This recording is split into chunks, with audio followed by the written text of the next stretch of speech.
ഹരേ രാമ രാമ രാമ ഹരേ ഹരേ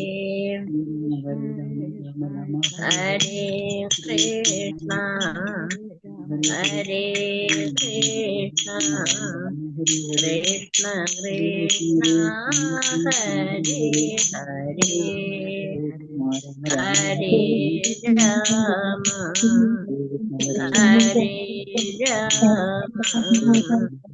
രാമ രാമ ഹരേ ഹരേ.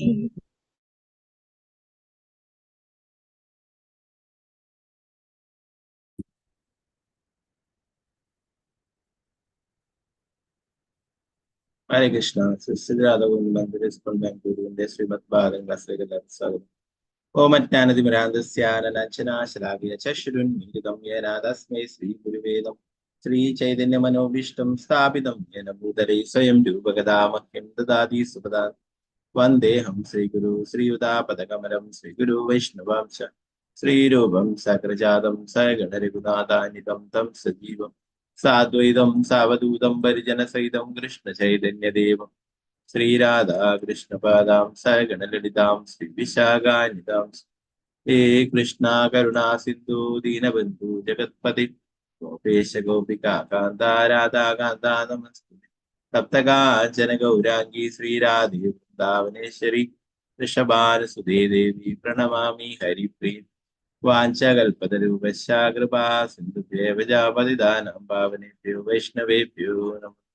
പഞ്ചതത്വാത്മകം കൃഷ്ണം ഭക്തരൂപാസ്വരൂപകം ഭക്താവതാരം ഭക്താഖ്യാനമാമി ഭക്തജഗ്ഗം നിത്യാനന്ദമഹനൗമി സർവാനന്ദകരം പരം ഹരിനാമപ്രദം ദേവം അവധൂത ശിരോമണി മഹാവതിന്യായ കൃഷ്ണ പ്രേമ പ്രദായതേ കൃഷ്ണായ കൃഷ്ണ ചൈതന്യ നാമ്നേ ഗൗരതിഷേ നമഃ. നമോ വിഷ്ണുപാദായ കൃഷ്ണപൃഷ്ഠായ ഭൂതലേ ശ്രീമദേ ഭക്തിവേദാന്ത സ്വാമിന്യതി നാമിനി നമസ്തേ സാരസ്വതേ ദേവേ ഗൗരവാണി പ്രചാരണേ നിർവിശേഷാശൂന്യവാദി പാശ്ചാത്യദേശധാരൻ. ജയ ശ്രീകൃഷ്ണ ചൈതന്യ പ്രഭു നിത്യാനന്ദ ശ്രീ അദ്വൈത ഗദാധര ശ്രീവാസാദി ഗൗരഭക്തവൃന്ദ. ഹരേ കൃഷ്ണ കൃഷ്ണ കൃഷ്ണ ഹരേ ഹരേ ഹരേ രാമ രാമ രാമ ഹരേ ഹരേ. ഗുരുവേ ഗൗരസമുദ്രായ രാധികായ ഹരേ കൃഷ്ണായ കൃഷ്ണഭക്തായ സ്വപ്രഭാതേ ഗുരുദാസേ നിതായ ഗുരുബ്രഹ്മണേ ഹരേ കൃഷ്ണ. മദേകബന്ധോ മത്സംഗിൻ മദ്ഗുരോ മന്മഹാദന മന്നിഷ്ടാരക മദ്ഭാഗ്യ മദാനന്ദ നമസ്തുതേ. ശ്രീമദ് ഭാഗവതം തൃതീയ സ്കന്ധം 17-ാം അധ്യായം ശ്ലോകം 16. ഓം നമോ ഭഗവതേ വാസുദേവായ.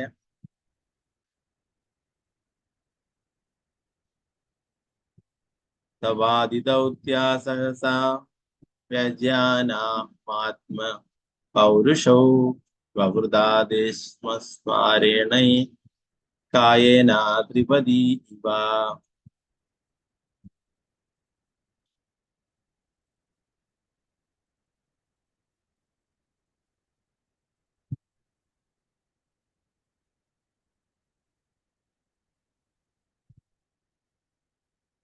ഭാവാദിദൗത്യ സഹസാ വ്യാജാമാനാത്മപൗരുഷോ വവൃതാദേശമസ്മാരേണ കായേന ത്രിപദി ഇവ. അവാദിദൗത്യ സഹസാ വ്യജ്യാമ്യാനാത്മപൗരുഷോ വവൃതാദേശമസ്മാരേണ കായേന ത്രിപദി ഇവ. ഹരേ കൃഷ്ണ. ഓം നമോ ഭഗവതേ വാസുദേവായ. ഓം നമോ ഭഗവതേ വാസുദേവായ. താവാദിദൗത്യ സഹസാ വ്യജ്യാമാനാത്മപൗരുഷാ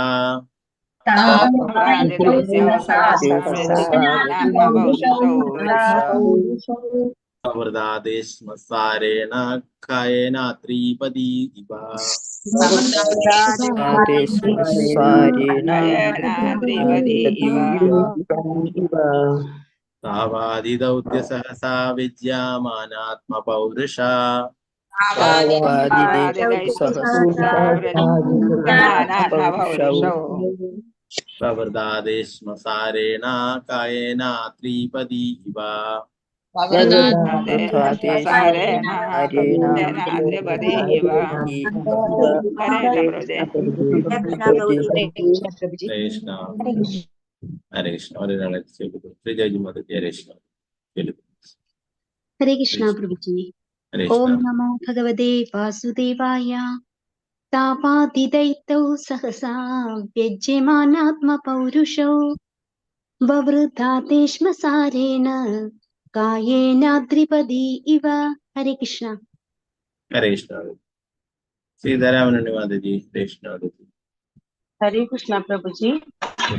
ओम नमो भगवते वासुदेवाय। तावादिदौत्य सहसा व्याज्यमानात्मन पौरुषौ वावृधते स्मृतेन कायेन द्विपदी इव। हरे कृष्णा प्रभु जी। हरे कृष्ण ओके अंबुजा देवी माता जी हरे कृष्ण माता जी हरे कृष्णा प्रभु जी। चलिए ओम नमो भगवते वासुदेवाय। तावादिदैत्यौ सहसा व्यज्यमानात्मपौरुषौ ववृद्धते स्मत्सारेण कायेनाद्रिपतीव। हरे कृष्णा प्रभु जी। हरे कृष्ण मालती माता जी हरे कृष्णा प्रभु जी। चलिए ओम नमो भगवते वासुदेवाय। दावादिदौत्यौ सहसा व्यजमानात्मपौरुषौ व्यबुधादे स्म सारेण कायेन त्रिपदी इव। हरे कृष्ण प्रभु जी। हरे कृष्ण राजी माता जी चलिए कृष्ण प्रभु जी। हरे ओम कृष्ण नमो भगवते वासुदेवाय। तावादिदैत्यौ सहसा विजमानात्मपौरुषौ ववृधाते स्म सारेण कायेन द्विपदी इव। हरे कृष्ण प्रभु जी।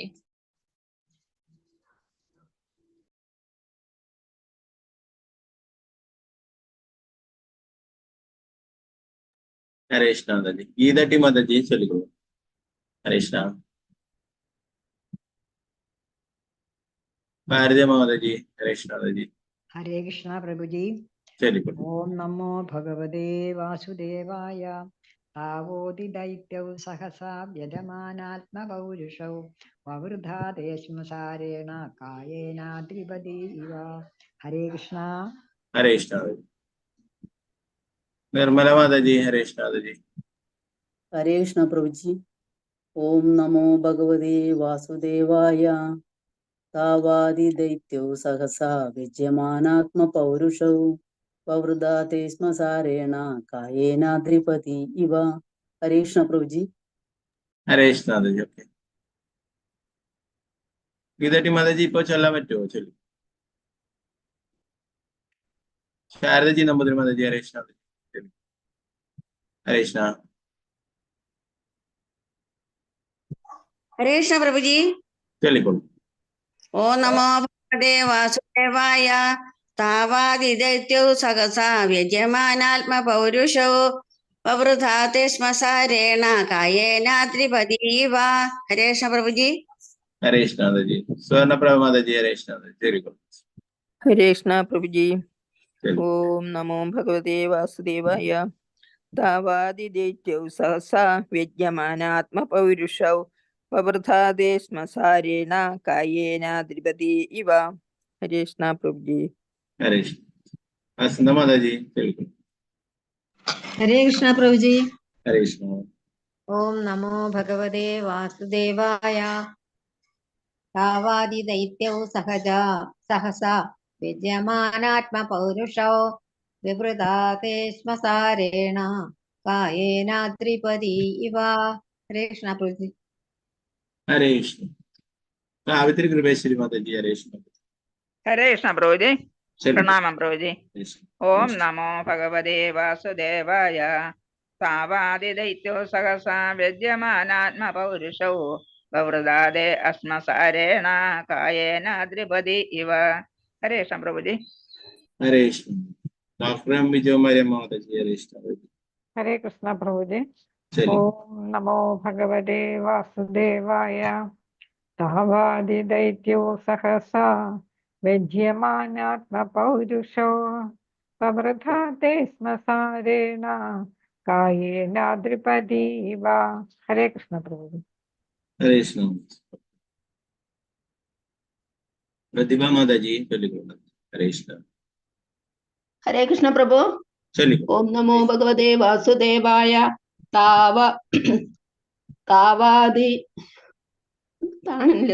താവാദിദൈത്യോ സഹസാ വ്യജ്യമാനാത്മ പൗരുഷോ വവൃതാദേ ശ്മസാരേണ കായേന ദ്രിപതി ഇവ. ഹരേ കൃഷ്ണ പ്രഭു. ഹരേ കൃഷ്ണ. ജമീല മാതാജി, ഹരേ കൃഷ്ണ. ശരി. ഹരേ കൃഷ്ണ. ഓം നമോ ഭഗവതേ വാസുദേവായ. താവാദിദൈത്യ സഹസാ വ്യജമാനാത്മ പൗരുഷ വാവൃതാദേതസ്മസാരേണ കായേന ദ്രാപതീവ. ഹരേ കൃഷ്ണ പ്രഭുജി. ഹരേ കൃഷ്ണ. ശാർമിള വാസുദേവ മാതാജി, ഹരേ കൃഷ്ണ. ഹരേ കൃഷ്ണ പ്രഭുജി. ചൊല്ലിക്കൊള്ളു. ഹരേ കൃഷ്ണ പ്രഭുജി, പ്രണാമം. ഹരേ ഓം കൃഷ്ണ. നമോ ഭഗവതേ വാസുദേവായ. താവാദിദൈത്യൗ സഹസാ വ്യജ്യമാനാത്മപൗരുഷൗ വവൃധാദേ അശ്മസാരേണ കായേനാദ്രിപതി ഇവ. ഹരേ കൃഷ്ണ പ്രഭുജി. ഹരേ കൃഷ്ണ പ്രഭുജി. ഓക്കെ. വത്സല മാതാജി, ഹരേ കൃഷ്ണ. ഹരേ കൃഷ്ണ പ്രഭുജി. ഹരേ കൃഷ്ണ പ്രഭുജി. ചൊല്ലിക്കൊള്ളു. ഓം നമോ ഭഗവതേ വാസുദേവായ. താവാദിദൈത്യോ സഹസാ പ്രജ്യമാനാത്മ പൗരുഷോ വവൃതാദേ ശ്മസാരേണ കായേന ദ്രിപതി ഇവ. ഹരേ കൃഷ്ണ. ഹരേ കൃഷ്ണ. രാമേന്ദ്ര പ്രഭു, ഹരേ കൃഷ്ണ പ്രഭു. ഹരേ കൃഷ്ണ പ്രഭുജി. ഓം നമോ ഭഗവതേ വാസുദേവായ. താവാദിദൈത്യൗ സഹസാ വിദ്യമാനാത്മ പൗരുഷൗ വവൃദ്ധാദേ ശ്മസാരേണ കായേന ദ്രിപതി ഇവ. ഹരേ കൃഷ്ണ പ്രഭുജി. ഹരേ കൃഷ്ണ. ഓക്കെ പ്രഭു. ഹരേ കൃഷ്ണ. ഗീതാജി സാർ മാതാജി. ഹരേ കൃഷ്ണ പ്രഭുജി. ഓം നമോ ഭഗവതേ വാസുദേവായ. താവാദൈത്യ സഹസാ വ്യജമാനാത്മ പൗരുഷ വിവദാത്സ്മസാരേണ കായേന ദ്രിപതി ഇവ. ഹരേ കൃഷ്ണ പ്രഭുജി. ഹരേ കൃഷ്ണ മാതാജി. ഗീതാ മാതാജി ചൊല്ലുന്നുണ്ട്. ചൊല്ലിക്കൊള്ളു. ചെല്ലാം പ്രഭു, നെറ്റ് പ്രശ്നമായിരുന്നു. ഹരേ കൃഷ്ണ. ഓം നമോ ഭഗവതേ വാസുദേവായ. താവാദിത്യോ സഹസാ വ്യജമാനാത്മ പൗരുഷൗ വവൃധാതേ ശ്മസാരേണ ശ്മസാരേണ കായേന ദ്രിപതി ഇവ. ഹരേ കൃഷ്ണ പ്രഭുജി. ഹരേ കൃഷ്ണ. ഓക്കെ, നമുക്ക് ഇതിന്റെ വിവർത്തനം കാണാം.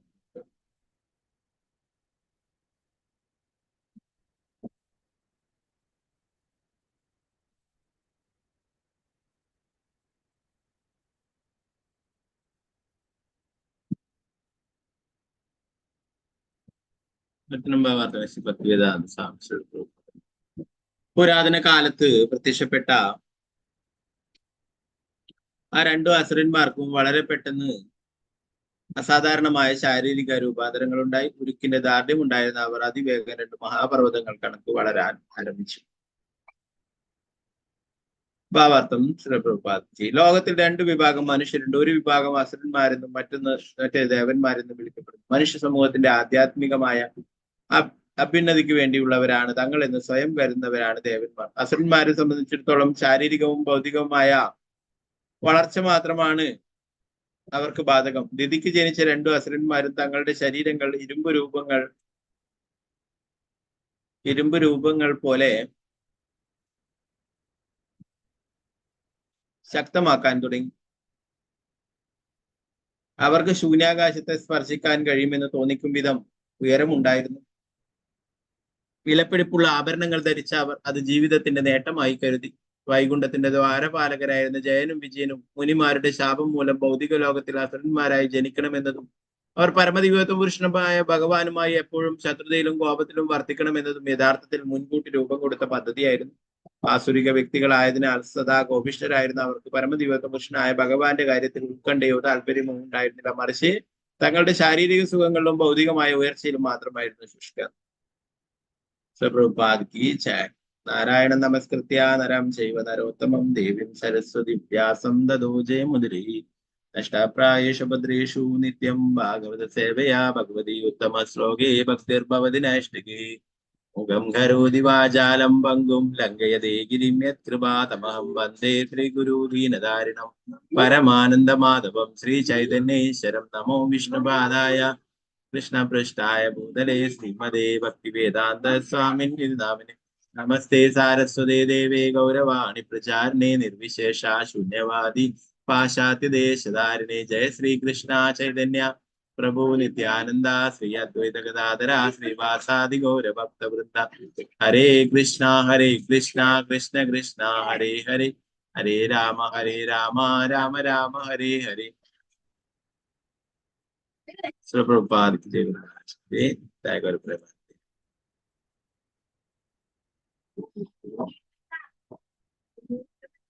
ഹരേ കൃഷ്ണ. അപ്പൊ നേരത്തെ വിജയനും ഹിരണ്യകശിപുവായി ജനിച്ചപ്പോൾ ലോകത്തില് ഉണ്ടായിട്ടുള്ള അനർത്ഥങ്ങളെ കുറിച്ചൊക്കെ നേരത്തെയുള്ള ശ്ലോകങ്ങളിൽ വിവരിച്ചു അല്ലെ. ഇപ്പോഴും പറയുന്നത് അവർക്ക് വേറൊന്നിലും ചിന്തയുണ്ടായിരുന്നില്ല. ഭൗതികമായിട്ടുള്ള ഐശ്വര്യങ്ങൾ വർദ്ധിപ്പിക്കുന്നതിലും അതുപോലെ തങ്ങളുടെ ശക്തി വർദ്ധിപ്പിക്കുന്നതിലുമായിരുന്നു അവർക്ക് പൂർണ്ണമായ ശ്രദ്ധ. പറയുന്ന ഉരുക്കിന്റെ ദാർഢ്യമുണ്ടായിരുന്ന അവർ അതിവേഗം 2 മഹാപർവ്വതങ്ങൾ കണക്ക് വളരാൻ ആരംഭിച്ചു എന്ന് പറയും.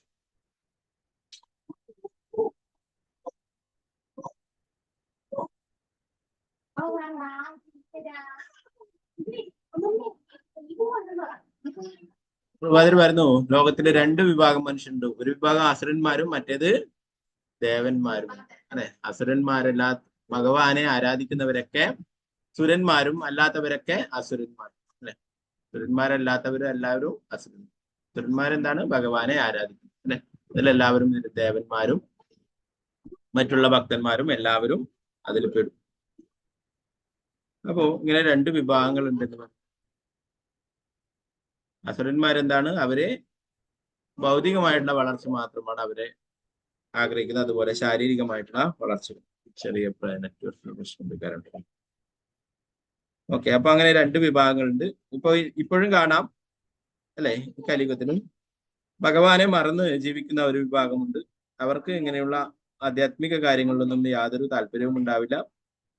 അല്ലെ, അവരെങ്ങനെ കൂടുതൽ ധനം സമ്പാദിക്കാം എന്നൊക്കെയാണ് അവരുടെ ഒരേ ഒരു ലക്ഷ്യം. വേറെ യാതൊന്നും തന്നെ ഇല്ല. അല്ലെ, അപ്പൊ അവരൊക്കെ ഏത് ഗണത്തിൽ പെടുന്നെന്ന് പറയുന്നത് എന്തായാലും സുരന്മാരായിട്ട് ആവില്ല. സുരന്മാരെന്ന് പറയുന്നത് ഭഗവാനെ ഓർത്തുകൊണ്ട് ജീവിക്കുന്നവര്. അല്ലെ, ഭഗവാനെ മറന്നുകൊണ്ട് ജീവിക്കുന്നവരൊക്കെ അസുരന്മാർ തന്നെയാണ്.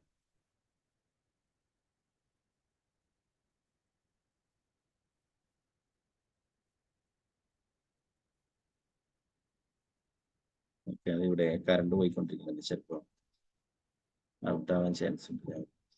ഫോൺ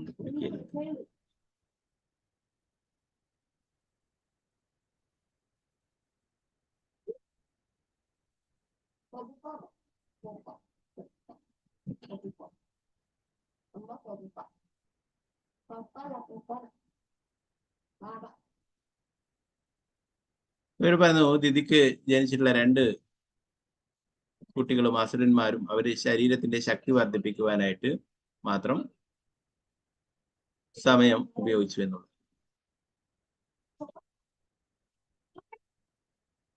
ഇപ്പോഴും ധാരാളം ആൾക്കാരെ കാണും അല്ലെ, ശരീരത്തിന്റെ ശക്തി വർദ്ധിപ്പിക്കാനായിട്ട് മാത്രം ജിമ്മിലൊക്കെ പോയിട്ട് വളരെ എന്താ പറയാ വലിയ മസിലൊക്കെ ആക്കി പെരുപ്പിച്ച് നടക്കും അല്ലെ.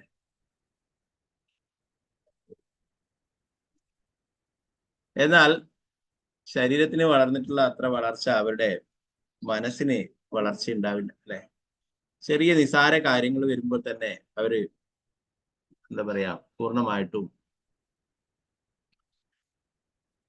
തളർന്നു പോവുകയും അല്ലെ.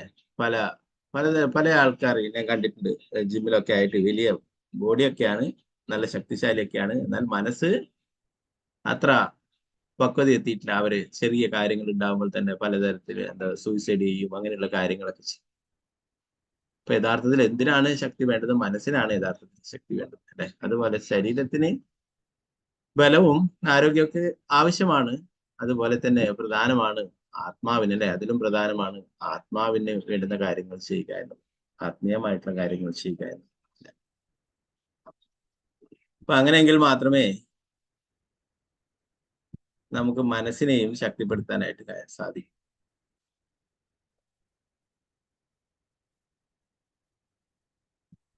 ഇവിടെ പറയുന്ന അവർക്ക് വിലപിടിപ്പുള്ള ആഭരണങ്ങൾ ധരിച്ചിരുന്ന അവർ അത് ജീവിതത്തിന്റെ നേട്ടമായി കരുതിയെന്ന്.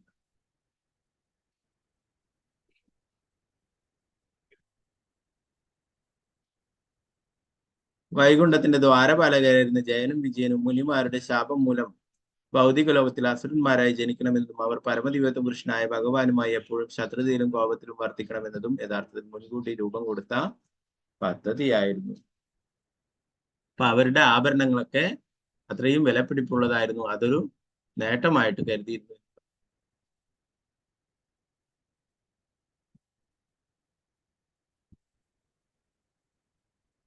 ഒരിക്കലേ ശ്രീരാമചന്ദ്ര ഭഗവാനെ യുദ്ധത്തിൽ തോൽപ്പിക്കുവാനായിട്ട് തൻ്റെ പക്ഷം ചേരുവാനായിട്ട് മഹാബലിയെ ക്ഷണിക്കുവാനായിട്ട് പോവുകയുണ്ടായി.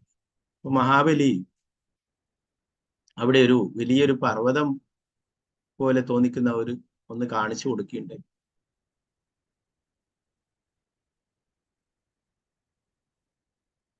അപ്പൊ അത് കാണിച്ചിട്ട് പറഞ്ഞു, ഇത് ഹിരണ്യാക്ഷൻ അണിഞ്ഞിട്ടുള്ള ആഭരണമാണ് ഇത് എന്ന് പറഞ്ഞു കാണിച്ചു കൊടുക്കും. അത്രയും വലിയ പർവ്വതം പോലെ കാണാം. അപ്പൊ അതുകൊണ്ട് തന്നെ നീ ഭഗവാനുമായിട്ട് വെറുതെ യുദ്ധത്തിന് നിൽക്കണ്ട എന്ന് പറഞ്ഞിട്ട് മഹാബലി ആ രാവണനെ പിന്തിരിപ്പിക്കുവാൻ ശ്രമിച്ചു. അപ്പൊ അത്രയും ശക്തിശാലിയായിരുന്നു, അത്രയും എന്താ പറയാ വലിയ സമ്പത്തുണ്ടായിരുന്നു. ഇതാണ് ജീവിതത്തിന്റെ യഥാർത്ഥ വിജയം എന്നാണ് അവർ കരുതിയിരുന്നത് അല്ലെ. ഇപ്പോഴും അങ്ങനെയുള്ള ആൾക്കാരുണ്ട്, കുറച്ച് സമ്പത്തും കുറച്ച് എന്താ പറയാ സൗന്ദര്യവും ശക്തിയൊക്കെ ഉണ്ടെങ്കിൽ അത് തന്നെയാണ് ജീവിതത്തിലെ ഏറ്റവും വലുത് എന്ന് അല്ലെ. നമുക്കറിയാം യമരാജൻ വിളിക്കുമ്പോൾ ഇതൊന്നും ഇവിടെ വരില്ല അല്ലെ. യമസ്യക്കാരനാണ് കർത്തവ്യം കരുതിയിട്ട്. അതുകൊണ്ട് തന്നെ ഭഗവാന്റെ തിരുനാമം ജപിക്കുവാനായിട്ട് യമരാജന്റെ കൂടെ പോകുമ്പോൾ നമ്മൾ നേടിയിട്ടുള്ള സമ്പത്തും ഐശ്വര്യവും ശക്തിയും ഒന്നും അവിടെ വർക്ക് ചെയ്യില്ല അല്ലെ. ശക്തിശാലിയാന്ന് പറഞ്ഞത് കൊണ്ട് യമരാജന്റെ അടുത്ത് യമരാജനെ ഫൈറ്റ് ചെയ്തിട്ട് രക്ഷപ്പെടാനോ ഒന്നും സാധിക്കില്ല. അപ്പൊ ഇതൊക്കെ തൽക്കാലത്തേക്ക് മാത്രമായിട്ടുള്ള, ശാശ്വതമായിട്ടുള്ളത് നമ്മൾ ആത്മാവിന് വേണ്ടി എന്തൊക്കെ ചെയ്യുന്നോ അത് മാത്രമേ ശാശ്വതമായിട്ട് നമ്മുടെ കൂടെ ഉണ്ടാവും. ഇവിടെ ഭഗവാന്റെ തന്നെ പദ്ധതി അനുസരിച്ചിട്ടാണ് അവരോട് വന്നിട്ടുള്ളത് അല്ലെ. ഭഗവാന്റെ ശത്രുവായിട്ട് ഉള്ള ആ ഭാഗം അഭിനയിക്കാനായിട്ടാണ് അവർ കൊടുത്തിട്ടുള്ള റോള് അല്ലെ. അപ്പൊ അത് അവര് ഭംഗിയായിട്ട് ഇവിടെ അവതരിപ്പിക്കും. അതുകൊണ്ട് തന്നെ അവർക്ക് പരമദിവ്യത്വ പുരുഷനായ ഭഗവാന്റെ കാര്യത്തിൽ ഉത്കണ്ഠയോ താല്പര്യമോ ഉണ്ടായിരുന്നില്ല. മറിച്ച് തങ്ങളുടെ ശാരീരിക സുഖങ്ങളിലും ഭൗതികമായ ഉയർച്ചയിലും മാത്രമായിരുന്നു ശുഷ്കാന്തി.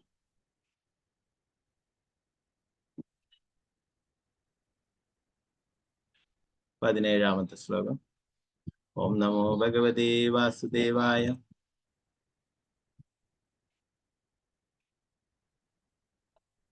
ദിവിസ്പൃശോ ഹേമ കിരീടകോടിഭിർനിരുദ്ധകാഷ്ഠോ സ്ഫുരദംഗദാഭുജൗ കാങ്കമ്പയന്താ ചരണൈ പദേ പദേ കട്യാസുകാഞ്ജാർക്കമദീത്യതസ്തുതു.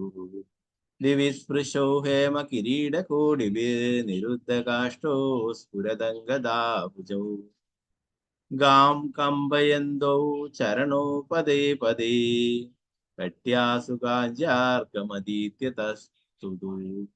ഹരേ കൃഷ്ണ. നേരത്തെ ചൊല്ലാൻ ബാക്കിയുള്ളവർ ചൊല്ലില്ല.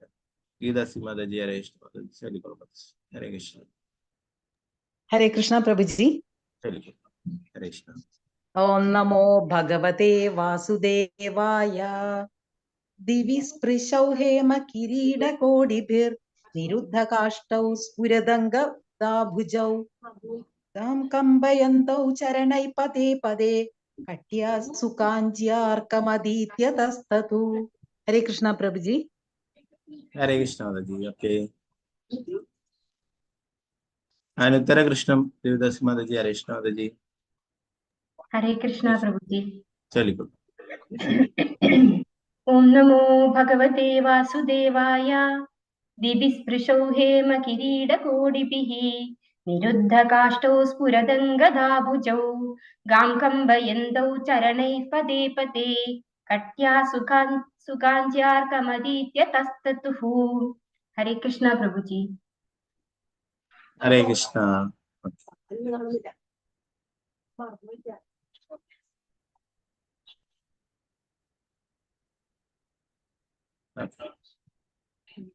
ഇതിന്റെ വിവർത്തനം ഭാവാർത്ഥം നോക്കാം.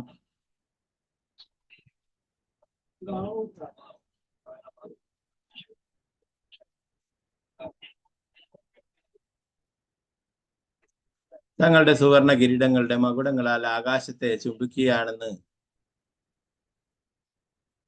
തോന്നിക്കും വിധം ഉയരമുള്ളതായിരുന്നു അവരുടെ ശരീരങ്ങൾ. ഓരോ ചുവടുവയ്പിലും ഭൂമി കുലുക്കിയ അവരുടെ ഭീമാകാരം സകല ദിക്കുകളിലേക്കുമുള്ള കാഴ്ച തടഞ്ഞു. ഭുജങ്ങളിൽ വെട്ടിത്തിളങ്ങുന്നതും മേധാശക്തി പ്രകടിപ്പിക്കുന്നതുമായ കങ്കണങ്ങളാണ് അവർ മേന്മയിട്ട മനോഹരങ്ങളായ അരപ്പട്ട ചുറ്റി മരക്കെട്ടുകളാൽ സൂര്യനെ പൊതിഞ്ഞിട്ടെന്നതുപോലെ നിന്നു.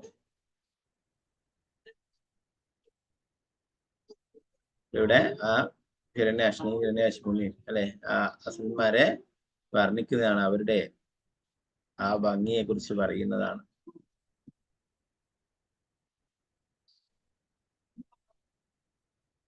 അപ്പൊ അവരുടെ സ്വർണ കിരീടങ്ങള് ആകാശത്തിൽ ചുംബിക്കുന്നതാണ് തോന്നിക്കുന്നതായിരുന്നു എന്ന് പറയുന്നു. അപ്പൊ അവരുടെ ഓരോരോ കാൽവെപ്പും ഭൂമിയെ കുലുക്കുന്നതായിട്ട് തോന്നി.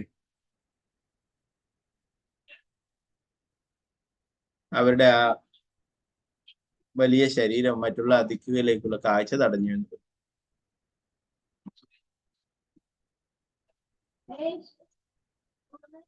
അതുപോലെ അവരുടെ ശക്തി പ്രകടിപ്പിക്കുന്ന കങ്കണങ്ങൾ, വളകൾ അണിഞ്ഞിരുന്നു. അതുപോലെ അരപ്പട്ട ചുറ്റിയിരുന്നു, മനോഹരങ്ങളായിട്ടുള്ള അരപ്പട്ട ചുറ്റിരുന്നു. അത്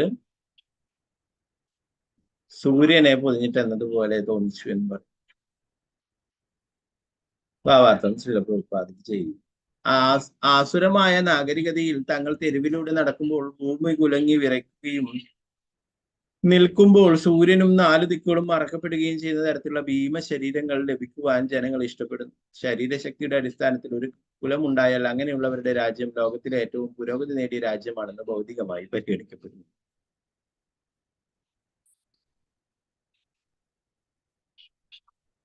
ഇങ്ങനെയുള്ള വലിയ ശരീരങ്ങൾ ലഭിക്കാനായിട്ട് ജനങ്ങളെ ഇഷ്ടപ്പെടുന്നു. അങ്ങനെ ആയിട്ടാകുമ്പോൾ അതാണ് ഏറ്റവും പുരോഗതി നേടിയിട്ടുള്ള രാജ്യമെന്ന് ഭൗതികമായിട്ട് പരിഗണിക്കപ്പെടുന്ന ശ്രീലപ്രഭുപാദർ പറഞ്ഞു. 18ാമത്തെ ശ്ലോകം. ഓം നമോ ഭഗവതേ വാസുദേവായ. പ്രജാപതിർനാമ തയോരകാർഷീത് യപ്രാക് സ്വദേഹാത് യമയോരയജായത തം വൈ ഹിരണ്യകശിപും വിദു പ്രജാ യം തം ഹിരണ്യാശ വസൂത സാഗ്രതഃ.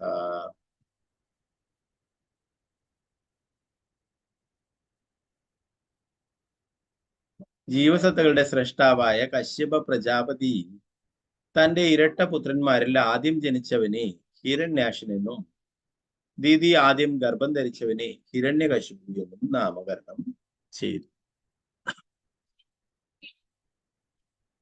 ഇവിടുന്ന് പറയുന്നത് 2 പുത്രന്മാരുണ്ടായി അല്ലെ, ഇരട്ട കുട്ടികൾ.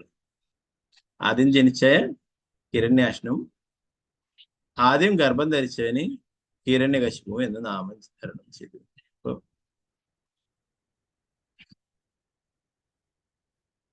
അപ്പൊ ആദ്യം ജനിച്ചവന് അല്ലെ, ആദ്യം ഭൂമിയിലേക്ക് വന്നവൻ ഹിരണ്യാക്ഷനാണ് അല്ലെ, എന്നാൽ ഹിരണ്യാക്ഷൻ അനുജനാണ്. ഇപ്പൊ രണ്ടാമത് വന്നിട്ടുള്ളത്, ആദ്യം ഗർഭം ധരിച്ചിട്ടുള്ളത് ഹിരണ്യകശിപുവിനെയാണ്. ഹിരണ്യകശിപു ജ്യേഷ്ഠനുമാണ് അല്ലെ. ഇന്നും ഇരട്ട കുട്ടികളെ പ്രസവിച്ചു കഴിഞ്ഞാല് അതില് ആരാണ് മൂത്തത് ആരതാണ് ഇളയത് എന്നൊരു സംശയം ഉണ്ടാവും അല്ലെ. പ്രഭുപാദർ അതിന്റെ ഭാവാർത്ഥത്തിൽ പറയുന്നു. പിണ്ടസിദ്ധി എന്ന ആധികാരിക വൈദിക സാഹിത്യ ഗ്രന്ഥത്തിൽ ഗർഭധാരണത്തെ പറ്റി ശാസ്ത്രീയമായി ഗ്രഹിച്ചിരിക്കേണ്ട വസ്തുതകൾ വളരെ കൃത്യമായി വിവരിച്ചിട്ടുണ്ട്.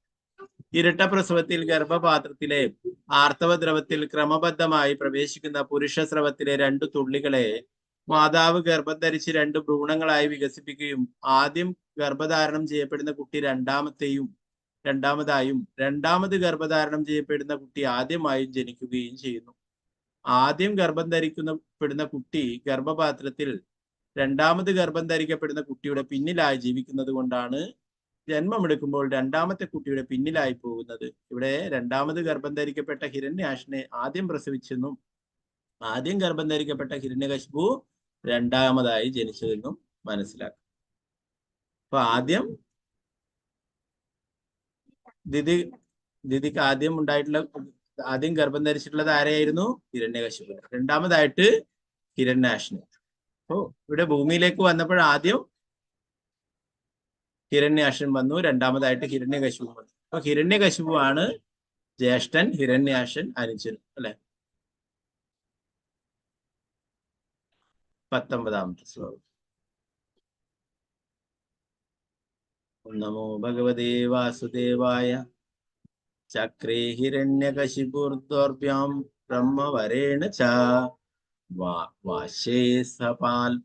വാശേ സപാലാം ലോകാം സ്ത്രീ ലഘുദോ മൃദുരുദദാഹ.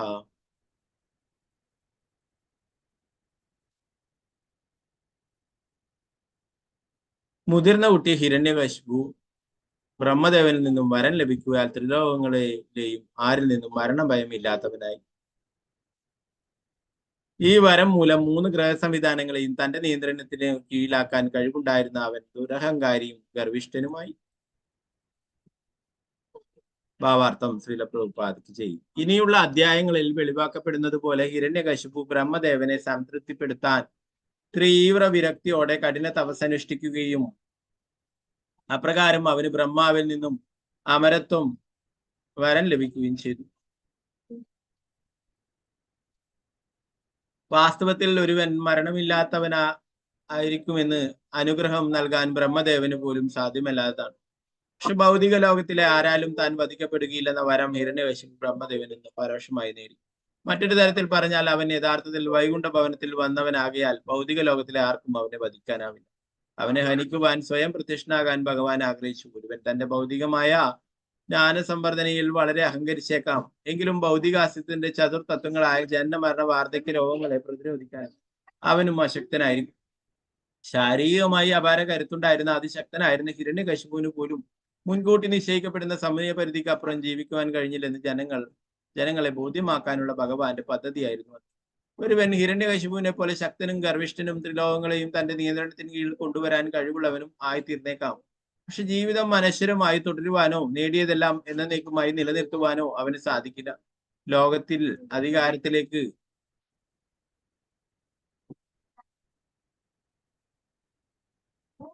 ആരോഹണം ചെയ്യപ്പെട്ട ചക്രവർത്തിമാരൊക്കെയും വിസ്മൃതിയിലേക്ക് തിരോഭവിക്കുകയും ചെയ്തു. അതാണ് ലോകത്തിന്റെ ഗതിയും ചരിത്രം. പ്രാർത്ഥിച്ചു.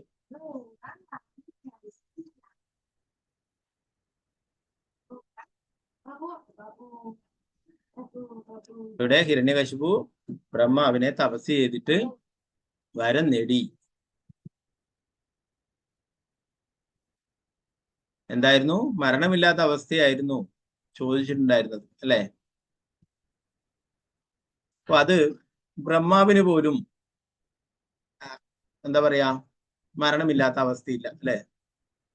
ഭഗവാൻ തന്നെ പറയുന്നുണ്ട്, ആ ബ്രഹ്മഭുവനാർ ലോക പുനരാവർത്തിനാവശ്യമാണ്. ബ്രഹ്മലോകത്തിലായാലും അവിടുന്ന് തിരിച്ച് ഭൂമിയിൽ തന്നെ വരണം അല്ലെ. ബ്രഹ്മാവിനും ആയുസ്സുണ്ട്. ബ്രഹ്മാവിന്റെ നമ്മുടെ പോലുള്ള ആയുസ്സല്ല. ബ്രഹ്മാവിന്റെ ആയുർദൈർഘ്യം വളരെ കൂടുതലായിട്ടാണ് അല്ലെ? ബ്രഹ്മാവിന് 100 വയസ്സാകുമ്പോൾ ബ്രഹ്മാവ് ഭഗവാനിലേക്ക് തന്നെ. ബ്രഹ്മാവ് പറഞ്ഞു എനിക്ക് പോലും മരണമുണ്ടപ്പോഴേ അങ്ങനെ ഒരു വരം തരാൻ സാധിക്കില്ല എന്ന്. അല്ലെ? അതുകൊണ്ട് തന്നെ ഭൂമിയിലെ ആരാലും താൻ വധിക്കപ്പെടരുതെന്ന് ഉള്ള വരം മേടിക്കണ്ടായി. അല്ലെ? 3 ലോകങ്ങളിൽ ആരിൽ നിന്നും മരണഭയമില്ലാത്തവനായിരുന്നു. ധാരാളം വരങ്ങൾ നേടിയിട്ടുണ്ടായി. അല്ലെ? ദേവന്മാരോ മനുഷ്യരോ മൃഗങ്ങളോ എന്നെ വധിക്കരുത്. അല്ലെ? സ്ത്രീയോ പുരുഷനോ വധിക്കരുത്. ഭൂമിയിലോ ആകാശത്ത് വെച്ച് വധിക്കരുത്. അല്ലെ? പകലോ രാത്രിയോ വധിക്കരുത്. അല്ലെ? ആയുധങ്ങൾ കൊണ്ട് എന്നെ വധിക്കരുത്. എല്ലാത്തിനും ബ്രഹ്മാവ് ഓക്കെ പറഞ്ഞു. അല്ലെ? ഹിരണ്യകശിപു വിചാരിച്ചു ഇനി എന്നെ ആരും വധിക്കാനില്ല. ഇവിടെ പ്രഭാതർ പറയുന്നു ഹിരണ്യാക്ഷനും സാധാരണ ഒരു ബദ്ധജീവാത്മാവല്ല. അല്ലെ? അവര് ഭഗവത് ധാമത്തിൽ നിന്നും ലീലകൾ ചെയ്യാനായിട്ട് വന്നിട്ടുള്ളതാണ്. ഭഗവാന്റെ ഭക്തനായാണ്, ജയനും വിജയനുമാണ്. അപ്പൊ അതുകൊണ്ട് തന്നെ അവർക്ക് ഭൂമിയിലുള്ള ഒരാളിൽ നിന്നും മരണം ഉണ്ടാവില്ല. അവർക്ക് തോൽപ്പിക്കാനായിട്ട് സാധിക്കില്ല. ഈ ത്രിലോകങ്ങളിലുള്ള ദേവന്മാർക്കോ മറ്റുള്ളവർക്കോ അവരെ തോൽപ്പിക്കാനായിട്ട് സാധിക്കില്ല. അല്ലെ? നേരത്തെ പറഞ്ഞു ഭഗവാന് യുദ്ധം ചെയ്യണമെന്ന് ആഗ്രഹമുണ്ടാകുമ്പോൾ ഭഗവാൻ തന്റെ സേവകരെ ഇവിടേക്ക് അയക്കുന്നതാണ്. അല്ലെ? അപ്പൊ ആ ഭഗവാന്റെ കൈകൊണ്ട് തന്നെ അവർ വധിക്കപ്പെട്ടു. അല്ലെ? നമുക്കറിയാം ഭക്തപ്രഹ്ലാദന്റെ ആ ലീലയിൽ അല്ലെ ഭക്തപ്രഹ്ലാദനെ സംരക്ഷിക്കുവാനായിട്ട് നരസിംഹ ഭഗവാനായിട്ട് ഭഗവാൻ അവതരിക്കുകയും അങ്ങനെ ബ്രഹ്മാവ് കൊടുത്തിട്ടുള്ള എല്ലാ വരങ്ങളും സംരക്ഷിച്ചുകൊണ്ട് തന്നെ ഹിരണ്യകശിപുവിനെ വധിക്കുകയും ചെയ്തു. അല്ലെ? ഭഗവാന്റെ കൈവിരലിലെ നഖങ്ങൾ കൊണ്ടാണ് ഹിരണ്യകശിപുവിന്റെ മാരകം പിളർന്നത്. അല്ലെ? ഭഗവാന് അങ്ങനെയുള്ള ആയുധങ്ങളുടെ ഒന്നും ആവശ്യമില്ല. അല്ലെ? നേരത്തെ തന്നെ ഉണ്ണിക്കണ്ണനായിരിക്കുമ്പോൾ തന്നെ കാണിച്ചു തന്നിട്ടുള്ളതാണ്. അല്ലെ? ഓരോരോ അസുരന്മാരെയും ശകടാസുരനെ കാലുകൊണ്ട് ചവിട്ടിയിട്ടും അല്ലെ പൂതനയെ ചുണ്ടുകൊണ്ട് പാൽ കുടിച്ചുകൊണ്ടും അങ്ങനെ ഓരോരോ അസുരന്മാരെ കേശനാസുരനെ കൈകൊണ്ട് ചുഴറ്റിയിട്ടും അങ്ങനെ എല്ലാ അധിക അസുരന്മാരെയും ആയുധങ്ങൾ എടുത്തിട്ടല്ല കൈകൊണ്ടും കാലുകൊണ്ടും ഒക്കെ ആയിരുന്നു ഉപദേശിച്ചത്. അപ്പോ ഇവിടെയും നരസിംഹ ഭഗവാനായിട്ട് വന്നിട്ടും കൈവിരലിലെ നഖങ്ങൾ കൊണ്ടാണ് ഹിരണ്യകശിപുവിന്റെ മാറിടം പിളർന്നത്. അപ്പൊ അതിനെ കുറിച്ചിട്ട് തന്നെ അല്ലെ നമ്മൾ നരസിംഹസ്തുതി തവ കരകമല വരേനക അത്ഭുത ശൃംഗ ദളിത ഹിരണ്യകശിപു താനു ഭൃംഗ കേശവധൃത നരഹരിരൂപ ജയ ജഗദീശ ഹരേ ജയ ജഗദീശ ഹരേ ജയ ജഗദീശ ഹരേ. ഭഗവാന്റെ കൈവിരലിലെ നരസിംഹ ഭഗവാന്റെ കൈവിരലിലെ നഖങ്ങൾ കൊണ്ട് ആ ഒരു വണ്ടിനെ ഞെരിഞ്ഞമർത്തുന്ന പോലെ ഹിരണ്യകശിപുവിന്റെ മാരണം. അപ്പൊ ഭഗവാന് യാതൊരു ആയുധങ്ങളും വേണ്ട. അല്ലെ? ബ്രഹ്മദേവൻ ഭഗവാന്റെ തന്നെ ഭക്തനാണ്. അപ്പൊ ഒരു ഭക്തൻ നൽകിയിട്ടുള്ള വരങ്ങളൊക്കെ അത് നിഷ്ഫലമായി പോകരുത്. അല്ലെ? അതുകൊണ്ട് തന്നെ അതൊന്നും ഭഗവാൻ ലംഘിച്ചില്ല. അല്ലെ? ഭഗവാൻ എന്താ പറയാ മനുഷ്യനോ മൃഗമോ ഇതൊന്നും അല്ലാത്ത രൂപത്തിൽ വരികയുണ്ടായി. ദേവനോ അസുരനോ ഒന്നും അല്ലാത്ത രൂപത്തിൽ വന്നിട്ട് ഒരു പ്രത്യേക രൂപം എടുത്തിട്ട് വന്നിട്ട് നരസിംഹ ഭഗവാനായിട്ട് അല്ലെ പകുതി സിംഹത്തിന്റെ രൂപവും പകുതി മനുഷ്യന്റെ രൂപമായിട്ട് വന്നിട്ട് വധിക്കുകയുണ്ടായി. അല്ലെ? ആയുധങ്ങൾ വേണ്ടി വന്നില്ല. അതുപോലെ പകലോ രാത്രിയോ അല്ല, സന്ധ്യാസമയത്തായിരുന്നു. അല്ലെ? ഭൂമിയിലോ ആകാശത്തോ വെച്ചല്ല, തന്റെ മടിയിൽ വെച്ചിട്ടാണ് വധിച്ചിട്ടുണ്ടായിരുന്നത് ഹിരണ്യകശിപു. അല്ലെ? അപ്പൊ അങ്ങനെ എല്ലാ വരങ്ങളും സംരക്ഷിച്ചുകൊണ്ട് തന്നെ ഭഗവാൻ ആ ഹിരണ്യകശിപുവിനെ വധിക്കുകയുണ്ടായി.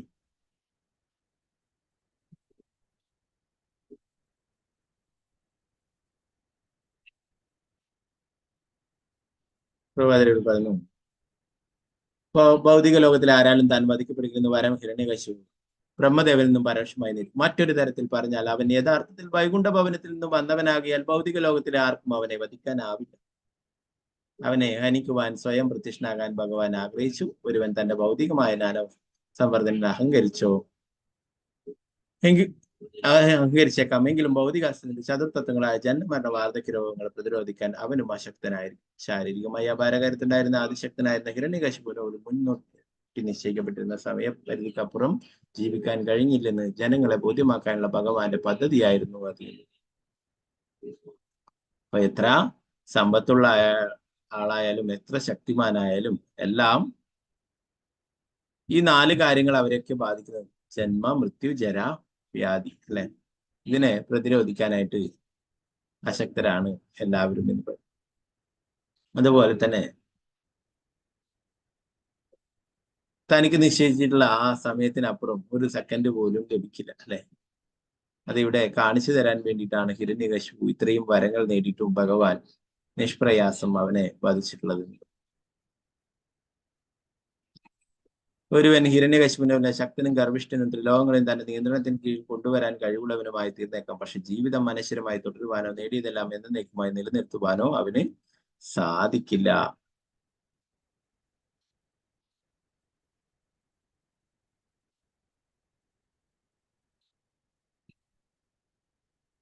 ധാരാളം ചക്രവർത്തിമാരും വളരെ ശക്തിശാലികളായിട്ടുള്ള ആൾക്കാരൊക്കെ ഉണ്ടായിരുന്നു അല്ലെ. അവരൊക്കെ ഇന്ന് എവിടെയുണ്ട് അല്ലെ. അവരൊന്നും ഇവിടെ കാണാനായിട്ട് സാധിക്കില്ല അല്ലെ. അതെല്ലാം എന്താ പറയാ, കാലചക്രത്തിന്റെ അല്ലെ, കാലത്തിന്റെ കുത്തൊഴുക്കിലെല്ലാം പോയി എന്ന് പറയും അല്ലെ.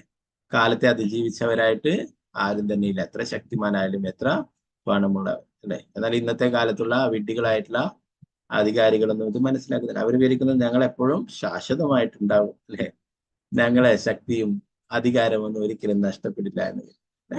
ഇതൊക്കെ വെറും ഒരു നിത്യാധാരണ മാത്രമാണ് അല്ലെ. ഏത് സമയം എന്താ പറയാ, ഹേമരാജൻ വന്ന് വിളിക്കുമ്പോ ആരായാലും പോണം. ഞാൻ വലിയ പ്രസിഡന്റ് ആണോ, എന്താ മന്ത്രിയാണോ അല്ലെ, ഇതൊന്നും അവിടെ ബാധകമല്ല. സമയം എത്തിയാല് ഉടനെ പോണം. ഓക്കെ, 20ാമത്തെ ശ്ലോകം. ഓം നമോ ഭഗവതേ വാസുദേവായ. ഹിരണ്യാശോനുജസ്തസ്യ പ്രിയാ പ്രീതികൃതന്വഹം ഗദാപാണിർദിവം യാദോ യുയുത്സുർമൃഗയന്ത്രണം. അവന്റെ ഇളയ സഹോദരൻ ഹിരണ്യാശൻ സദാ തന്റെ പ്രവൃത്തികളാൽ ജ്യേഷ്ഠനെ സംതൃപ്തനാക്കാൻ തയ്യാറായിരുന്നു. ഹിരണ്യകശിപുവിനെ സംപ്രീതനാക്കാൻ വേണ്ടി ഹിരണ്യാശൻ ഒരു ഗദ തോളിലെത്തി യുദ്ധം ചെയ്യാൻ ഉത്സുകനായി ലോകം മുഴുവൻ സഞ്ചരിച്ചു. ഭാവാർത്ഥം ശിലപ്രഭുപാദ്. ദൈവിക ചേതനയുള്ളവർ ഏർപ്പെടുന്ന ഏത് കാര്യവും ഭഗവത് സേവനത്തിനായി ചെയ്യുമ്പോൾ ആസുര സ്വഭാവികൾ ലോകത്തിന്റെ സമസ്ത വിഭവങ്ങളും വൈയക്തികമായ ഇന്ദ്രിയ സന്ദർപ്പണത്തിന് വേണ്ടി ചൂഷണം ചെയ്യാൻ തങ്ങളുടെ കുടുംബാംഗങ്ങളെ മുഴുവൻ പരിശീലിക്കും. സ്വയം ശക്തിമാനായിരുന്ന ഹിരണ്യകശിപു ഭൗതിക പ്രകൃതിക്ക് മേൽ ഉടമസ്ഥത നേടാൻ എല്ലാവരോടും പോരാടുന്നതിന് തന്റെ സഹായിയാകാൻ അനുജൻ ഹിരണ്യാശനെ തന്നെ പോലെ തന്നെ ശക്തനാക്കി കഴിയുമെങ്കിൽ ലോകത്തെ മുഴുവൻ ശാശ്വതമായി അടക്കി ഭരിക്കുവാൻ അവർ ആഗ്രഹിച്ചു. രാക്ഷസീയ ചേതനയുള്ള ജീവസത്തകളുടെ എല്ലാം പ്രവൃത്തികളുടെ യുദ്ധത്തിലാണ്. തന്റെ ജ്യേഷ്ഠനെ സംതൃപ്തനാക്കാനായിട്ട് ഹിരണ്യകശിപു എപ്പോഴും തയ്യാറായിരുന്നു എന്ന് പറഞ്ഞ് ഒരു ഗദ തോളിലെടുത്തിട്ട് യുദ്ധം ചെയ്യാനായിട്ട് ലോകം മുഴുവൻ സഞ്ചരിച്ചു. മറ്റുള്ളവരെയൊക്കെ യുദ്ധത്തിൽ തോൽപ്പിക്കുകയും എല്ലാം തങ്ങളുടേതാക്കി തീർക്കുകയും ചെയ്തു എന്ന് പറഞ്ഞു. അപ്പൊ ഇങ്ങനെയുള്ള ആൾക്കാരെ ഇന്നും കാണാമെന്ന് പറയുന്നു.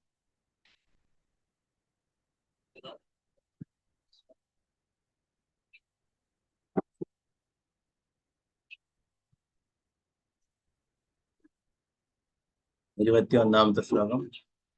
ഓം നമോ ഭഗവതേ വാസുദേവായ. തം വേശ്യാതു സഹജവം രണത്കാഞ്ചനനൂപുരം വൈജയന്ത്യാസ്രജാജുഷ്ടാംസന്യാസ്താമഹാഗതം. നിയന്ത്രിക്കാനാവാത്ത കോപമുള്ളവനായിരുന്നു ഹിരണ്യാശൻ.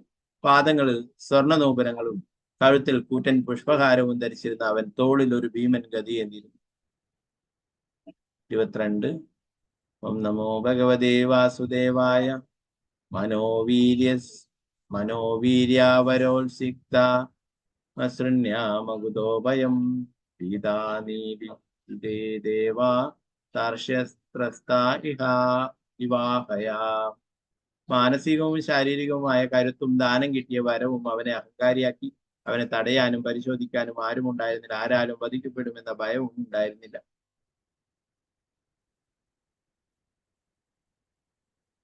ദേവന്മാർ അവനെ ദർശിക്കുന്ന മാത്രയിൽ ഗരുഡനെ കാണുന്ന സർപ്പങ്ങളെ പോലെ ഭയന്നൊളിച്ചു. പൊതുവെ പൊതുവെ മാനസികവും ശാരീരികമായ കരുത്തന്മാരായ അസുരന്മാർ അസാധാരണ പരാക്രമികളായിരിക്കും. ലോകത്തിലെ ആരാലും വധിക്കപ്പെടുകയില്ലെന്ന് ബ്രഹ്മാവിൽ നിന്ന് വരം ലഭിച്ച ഹിരണ്യാശനും ഏകദേശം അമരന്മാരും പരിപൂർണമായി ഭയരഹിതരുമായിരുന്നു. ദേവന്മാരൊക്കെ ഈ അസുരന്മാരെ കാണുമ്പോൾ ഓടി ഒളിക്കുന്നവർ. രൂപമായിരുന്നു ഗരുഡനെ കാണുമ്പോൾ സർപ്പങ്ങളൊക്കെ ഭയന്നൊളിക്കുന്നത് പോലെ. 23-ാമത്തെ ശ്ലോകം. ഓം നമോ ഭഗവതേ വാസുദേവായ സവൈ തിരോഹിതാൻ ദൃഷ്ട്വാ മഹസാ സേന ദൈത്യരാൻ തേന്ദ്രാൻ ദേവഗണാൻ ശൈവാൻ പശ്യാൻവ്യന ദദൃശം. മുമ്പ് അധികാരവും ശക്തിയും നിമിത്തം ഉന്മത്തരായിരുന്ന ഇന്ദ്രനെയും ദേവന്മാരെയും കാണാതായപ്പോൾ അവർ തന്റെ പ്രഭാവത്തിനു മുന്നിൽ ഭയന്ന് തിരോഭവിച്ചതാണെന്ന് കണ്ട അസുരമുഖ്യൻ ഉച്ചത്തിൽ ഗർജിച്ചു. ഇവരെ പേടിച്ചിട്ട് ഇന്ദ്രനും മറ്റുള്ള ദേവന്മാരൊക്കെ ഓടി ഒളിക്കുകയുണ്ടായി.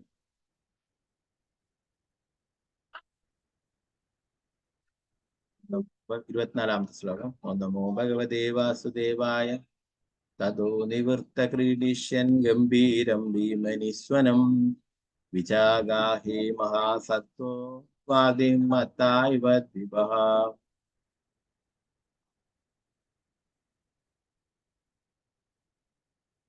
സ്വർഗലോകത്തു നിന്നും ഉഗ്രകോപിയായ മദഗജത്തെ പോലെ മടങ്ങി വന്ന പരാക്രമിയായ അസുരൻ ക്രീഡിക്കുന്നതിന് വേണ്ടി ഭീകരമായി ഗർജിച്ചുകൊണ്ടിരുന്ന സമുദ്രത്തിന്റെ അഗാധതയിലേക്ക് കുതിച്ചു ചാടി ഓടിയിട്ടു. കുട്ടികളൊക്കെ ചെറിയ കുളത്തിലൊക്കെ പോയിട്ട് അതിൽ ചാടി അല്ലെ, മുകളിൽ നിന്ന് ചാടുന്നൊക്കെ ഉണ്ട് അല്ലെ. ഇവിടെ പറയുന്നു ഈ അസുരന്മാരെ ഹിരണ്യാക്ഷൻ എന്താ ചെയ്തിട്ടുള്ളത്? സമുദ്രത്തിന്റെ അടിയിലേക്ക് കുതിച്ചു ചാടി ഓടിയിട്ടു. 25-ാമത്തെ ശ്ലോകം. നമോ ഭഗവതേ വാസുദേവായ തസ്മിൻ പ്രവിഷ്ടേ വരുണസ്യ സൈനിക യദോ ഗണസാന്നിധിയ സ്വസാധുസഃ അഹന്യമാനാ അപി തസ്യ വർച്ചസാ പ്രദർശിതാ ദൂരതരം മൃദുദ്രുവു. അവൻ സമുദ്രത്തിൽ പ്രവേശിച്ചതോടെ വരുണന്റെ സൈന്യങ്ങളായി വർത്തിച്ചിരുന്ന ജലമൃഗങ്ങൾ ഭയവിഹ്വലരായി വളരെ ദൂരേക്ക് ഓടിയാകുന്നു. അപ്രകാരം ഹിരണ്യാക്ഷൻ ഒരു പ്രഹരം പോലും ഏൽപ്പിക്കാതെ തന്റെ പ്രഭാവം പ്രകടമാക്കി. ഭാവാർത്ഥം ശ്രീലപ്രഭുപാദിക്ക്. ഭൗതികവാദികളായ അസുരന്മാർ ചില സമയങ്ങളിൽ വളരെ ശക്തരായി പ്രത്യക്ഷപ്പെടുകയും ലോകത്തിലുടനീളം അവരുടെ അധീശത്വം സ്ഥാപിക്കുകയും ചെയ്യുന്നത് കാണപ്പെടാറുണ്ട്. ഇവിടെയും ഹിരണ്യാക്ഷൻ സ്വന്തം ആസുരശക്തിയാൽ യഥാർത്ഥത്തിൽ ലോകത്തിലുടനീളം തന്റെ ആധിപത്യം സ്ഥാപിക്കുകയും ദേവന്മാർ അവന്റെ അസാധാരണ ശക്തിയിൽ ഭയപ്പെടുകയും ചെയ്തു. ആകാശത്തിലെ ദേവന്മാർ മാത്രമല്ല, സമുദ്രത്തിലെ ജലം മൃഗങ്ങളും അസുരന്മാരായ ഹിരണ്യാക്ഷനെയും ഹിരണ്യകശിപുവിനെയും ഭയപ്പെട്ടു. സമുദ്രത്തിലേക്ക് എടുത്തു ചാടിയിട്ട് സമുദ്രത്തിലെ ജീവികളൊക്കെ ഓടി ഒളിക്കുകയുണ്ടായി എന്ന് പറഞ്ഞു.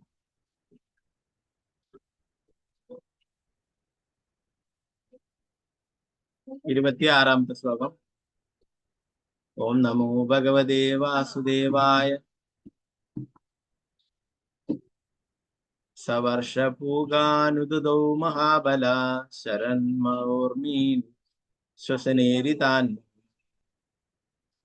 മൗർവ്യാഭിജഗ്നേ ഗദയാ വിഭാവരീ മാസേ ദിവാം സ്ഥാതപുരീം പ്രചോദസഃ.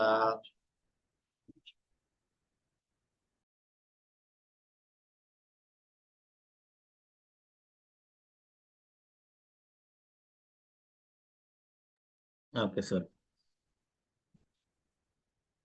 സമുദ്രത്തിലെ കൂറ്റൻ തിരമാലകളെയും കാറ്റിനെയും തന്റെ ഇരുമ്പ് ഗദ കൊണ്ട് താടിച്ച് ഛിദ്രമാക്കിയും കീഴ്മേൽ മറിച്ച് അമ്മാനമാടിയും വർഷങ്ങളോളം സഞ്ചരിച്ച അതിശക്തനായ ഹിരണ്യാക്ഷനൊടുവിൽ വരുണന്റെ ആസ്ഥാനമായ വിഭാവരിയിലെത്തിച്ചു.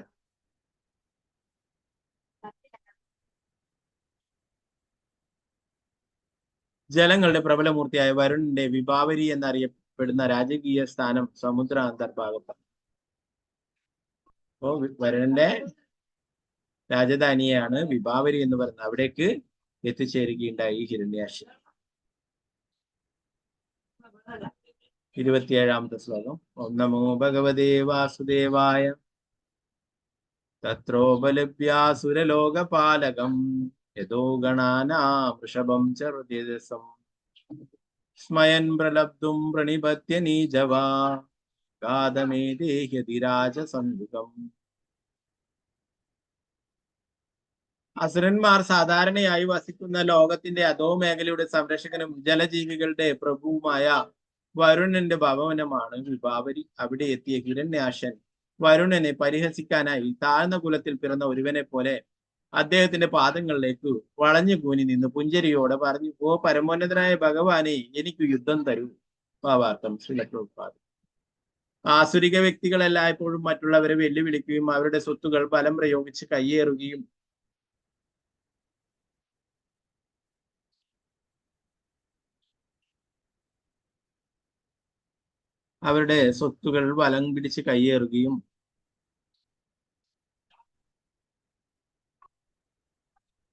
ചെയ്യും. യുദ്ധം ചെയ്യാൻ ഒരാഗ്രഹവുമില്ലാത്ത വ്യക്തിയോട് യുദ്ധം യാചിക്കുന്ന ഹിരണ്യാക്ഷന്റെ പെരുമാറ്റം ഇവിടെ അതിന്റെ ലക്ഷണങ്ങൾ പൂർണ്ണമായും പ്രകടിപ്പിക്കുകയാണ്. എന്താ ചെയ്യുന്നത്? അവിടെ പോയിട്ട് വരുണനെ, അല്ലെ, വെറുതെ നിൽക്കുന്ന വരുണനെ പിടിച്ചിട്ട് യുദ്ധം ചെയ്യുക എന്ന് പറയും. 28ാമത്തെ ശ്ലോകം. ഓം നമോ ഭഗവതേ വാസുദേവായ തം ലോകപാലോ ദിപതിർബൃഹച്ഛവാ വീര്യാപഹൂതുർമദവീരമാനിനാം വിജിത്യ ലോകേ കില ദൈത്യദാനവാൻ യത്രാജസൂയേന പുരായജത് പ്രഭു. അങ്ങ് സർവ്വലോകത്തിന്റെയും രക്ഷകർത്താവും വിപുല വ്യാധിയുള്ള ഭരണാധിപനുമാണ്. ഒരിക്കൽ ഭഗവാന് വേണ്ടി രാജസൂയ യാഗം നടത്തി ധിക്കാരികളും ദുരഭിമാനികളും മായാമോഹികളായ യോദ്ധാക്കളെ തവിട് പൊടിയാക്കി ലോകത്തിലെ മുഴുവൻ ദൈത്യന്മാരെയും ദാനവരെയും അവിടുന്ന് കീഴടക്കി. എന്ന് പറയുന്നത് ഒരു ചെറിയ ഒരു ശക്തി കുറഞ്ഞ ഒരാളെ പോലെ ഹിരണ്യാക്ഷൻ അവിടെ പോയിട്ട് വരുണനെ കുറിച്ച് പറയുന്നു, അല്ലെ. ലോകത്തിന്റെ രക്ഷകർത്താവാണ്, ഭഗവാന് വേണ്ടി രാജസൂയാഗം നടത്തിയിട്ടുണ്ട് എന്ന് പറഞ്ഞു. മറ്റുള്ള യോദ്ധാക്കളെയൊക്കെ തവിട് പൊടിയാക്കി എല്ലാവരെയും അങ്ങ് കീഴടക്കി എന്ന് പറയും. 29ാമത്തെ ശ്ലോകം.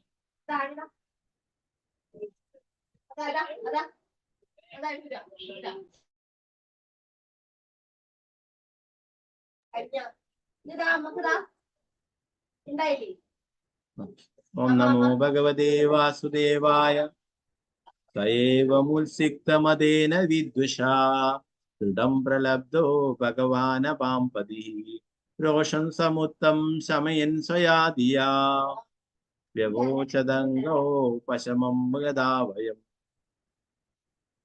പൊങ്ങച്ചത്തിന് അതിരുകളില്ലാത്ത ശത്രുവിനാൽ അപ്രകാരം അപഹസിക്കപ്പെട്ട ആരാധ്യപൂർണനായ ജലദേവൻ കോപാകുലനായെങ്കിലും സ്വയം കാരണം കണ്ടെത്തി കോപം ശമിപ്പിച്ച് ഇങ്ങനെ മറുപടി പറഞ്ഞു, ഓ പ്രിയപ്പെട്ടവനെ, പോരാട്ടത്തിനുള്ള പ്രായം കഴിഞ്ഞതിനാൽ ഞങ്ങൾ ഇപ്പോൾ യുദ്ധങ്ങൾ വേണ്ട വെച്ചിച്ച് പിൻവാങ്ങിയിരിക്കുക. ഇവിടെ വരുണദേവൻ പറഞ്ഞു,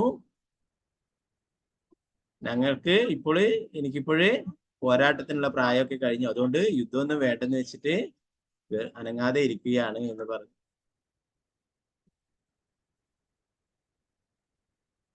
നമ്മളിവിടെ കണ്ടതുപോലെ യുദ്ധക്കുതിയന്മാരായ ഭൗതികവാദികളെ എപ്പോഴും അകാരണമായി അംഗങ്ങൾ സൃഷ്ടിക്കും. ഭൗതിക ലോകത്തില് ഇപ്പോഴും കാണാം, അല്ലെ, പല പ്രശ്നങ്ങൾ ഉണ്ടാക്കാനായിട്ട് ഇങ്ങനെ അസന്മാര് ശ്രമിച്ചുകൊണ്ടേയിരിക്കും, അല്ലെ. ഇപ്പൊ ഭരണദേവൻ ചെയ്തതുപോലെ അവരെ അങ്ങ് വിട്ടുകൊടുത്താൽ, അല്ലെ, ഞങ്ങൾക്ക് നിങ്ങളോട് ഏറ്റുമുട്ടാനുള്ള ശക്തിയൊന്നുമില്ല, ഞങ്ങൾ ഇവിടെ ഇങ്ങനെ ചെറിയ മട്ടിൽ കഴിഞ്ഞോളാം എന്ന് പറഞ്ഞിട്ട് അവരെ അങ്ങ് ഒഴിവാക്കിയാണ്. 30ാമത്തെ ശ്ലോകം. ഓം നമോ ഭഗവതേ വാസുദേവായ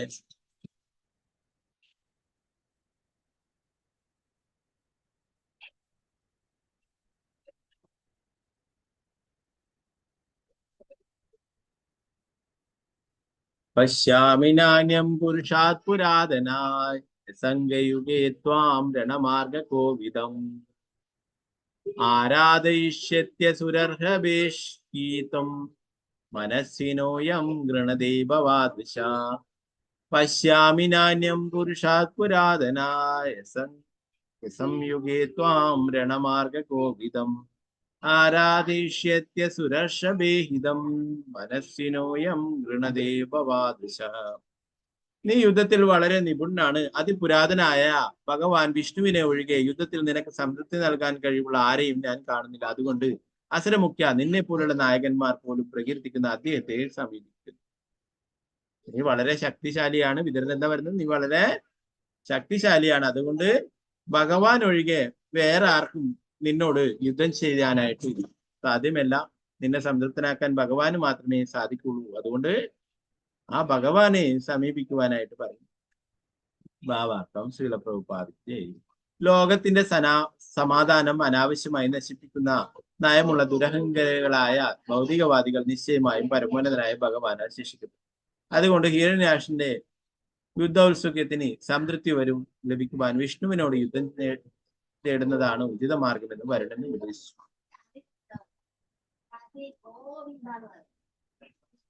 അപ്പൊ ഭഗവാന് മാത്രമേ ഹിരണ്യാക്ഷന്റെ ആ യുദ്ധ കൊതി ഇല്ലാതാക്കാനായിട്ട് സാധിക്കുള്ളൂ.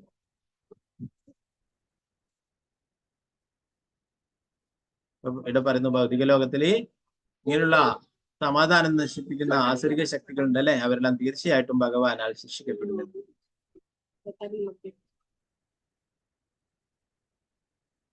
31ാമത്തെ ശ്ലോകം. ഇതോടുകൂടി ഈ അധ്യായം തീരുകയാണ്. വെച്ചിട്ടാണ് ഞാൻ ഉള്ളത്. ഓക്കെ. ഓം നമോ ഭഗവതേ വാസുദേവായ. തം വീരമാരാധപിപത്യ വിസ്മയ ശൈഷ്യസേ വീരശയേഷുഭിർവൃതഃ യശ്വത്രിദാനാം സദാ പ്രശാന്തേ രൂപാണി ദത്തേ സദനുഗ്രഹേച്ഛയാ തം വീരമാരാധപിപത്യ വിസ്മയ ശൈഷ്യസേ വീരശയേഷുഭിർവൃതഃ യശ്വസ്തിദാനാം സദാ പ്രശാന്തേ രൂപാണി ദത്തേ സദനുഗ്രഹേച്ഛയാ. വരുണൻ തുടർന്നു, അദ്ദേഹത്തിന്റെ അടുത്തെത്തിയാൽ ഉടനെ നിന്റെ ദുരഹങ്കാരം ദൂരീകരിക്കപ്പെടും. നീ യുദ്ധക്കളത്തിൽ ശ്വാനന്മാരാൽ ചുറ്റപ്പെട്ട് നിദ്രയ്ക്കായി നിവദിക്കുകയും ചെയ്യും. നിന്നെ പോലുള്ള വികൃതരന്മാരെ ഉന്മൂലനം ചെയ്യാനും ധർമ്മതൽപരർക്ക് തന്റെ കാരുണ്യം പ്രകടിപ്പിക്കുവാനുമാണ് അദ്ദേഹം വരാഹത്തെ പോലുള്ള നിരവധി അവതാരങ്ങൾ കൈക്കൊണ്ടു. ഭാവാർത്ഥം ശ്രീല പ്രഭുപാദ്.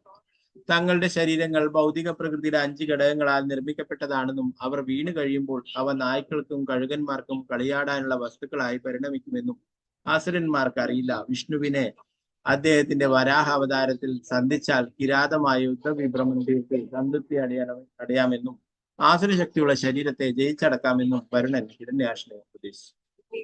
ശ്രീമദ് ഭാഗവതം 3ാം സ്കന്ധം 17ാം അധ്യായം ലോകത്തിന്റെ സമസ്ത ദിശകളിലും ഹിരണ്യാക്ഷന്റെ വിജയം എന്ന ഭക്തിവേദാന്ത വ്യാഖ്യാനം ഇപ്രകാരം സമാപിച്ചു.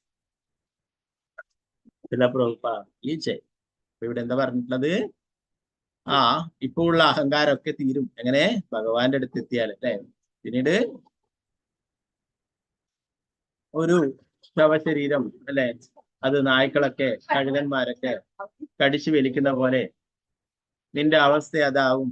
നീ ഭഗവാന്റെ വരാഹ അവതാരവുമായിട്ട് സന്ധിച്ചു കഴിഞ്ഞാൽ നിന്റെ എല്ലാ യുദ്ധവിഭ്രമം തീർത്ത് സംതൃപ്തി അടയാമെന്ന് പറയുന്നു.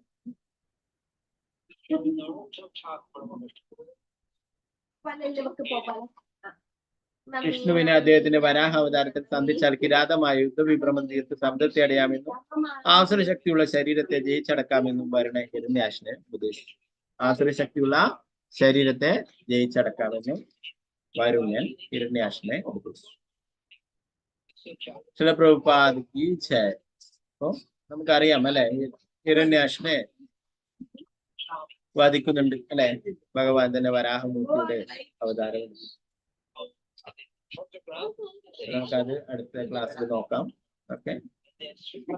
18ാമത്തെ അധ്യായം വരാഹ ഭഗവാനും ഹിരണ്യാക്ഷ രാക്ഷസനും തമ്മിലുള്ള യുദ്ധത്തെ കുറിച്ചാണ്. ഓക്കെ. നമുക്ക് നാളത്തെ ക്ലാസ്. ഹരേ കൃഷ്ണ കൃഷ്ണ കൃഷ്ണ ഹരേ ഹരേ ഹരേ രാമ രാമ രാമ ഹരേ ഹരേ. ग्रंथराज श्रीमद् भागवतम श्री प्रभुपाद जी गुरुराज की जय। निताय गौर प्रेमानंदे हरि हरे कृष्ण.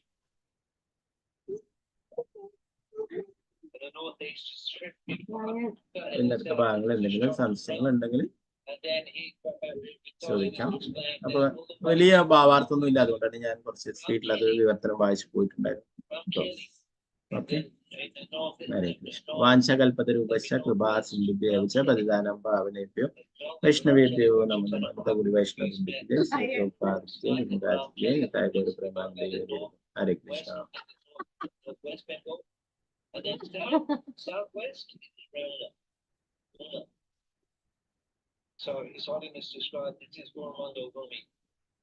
ഹരേ കൃഷ്ണ.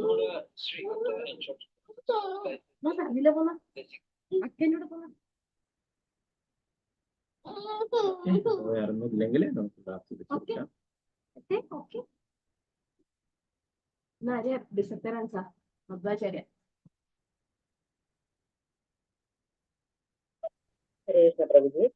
ഹരേ കൃഷ്ണ.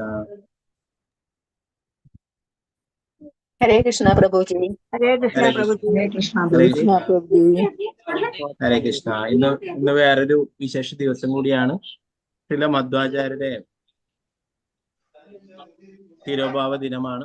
മധ്വാചാര്യർ നമുക്കറിയാം, നമ്മുടെ പരമ്പരയിലെ ബ്രഹ്മമധ്വ ഗൗഡീയ സമ്പ്രദായത്തിലെ ആചാര്യനാണ് അല്ലെ. ബ്രഹ്മാവിൽ നിന്ന് തുടങ്ങി മധ്വാചാര്യത്തിലൂടെ വന്നിട്ടുള്ളതാണ് അല്ലെ. അതുകൊണ്ടാണ് ബ്രഹ്മമധ്വ എന്ന് പറയുന്നത് മധ്വാചാര്യൻ.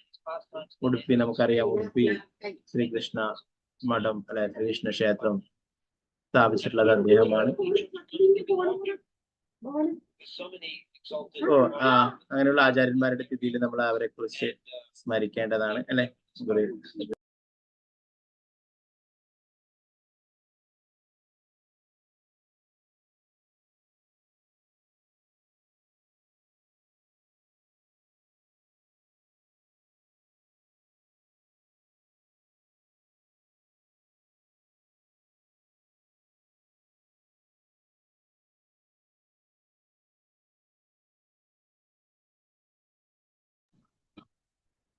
മധ്വാചാര്യർ വായുദേവന്റെ തന്നെ അവതാരമാണ് അല്ലെ.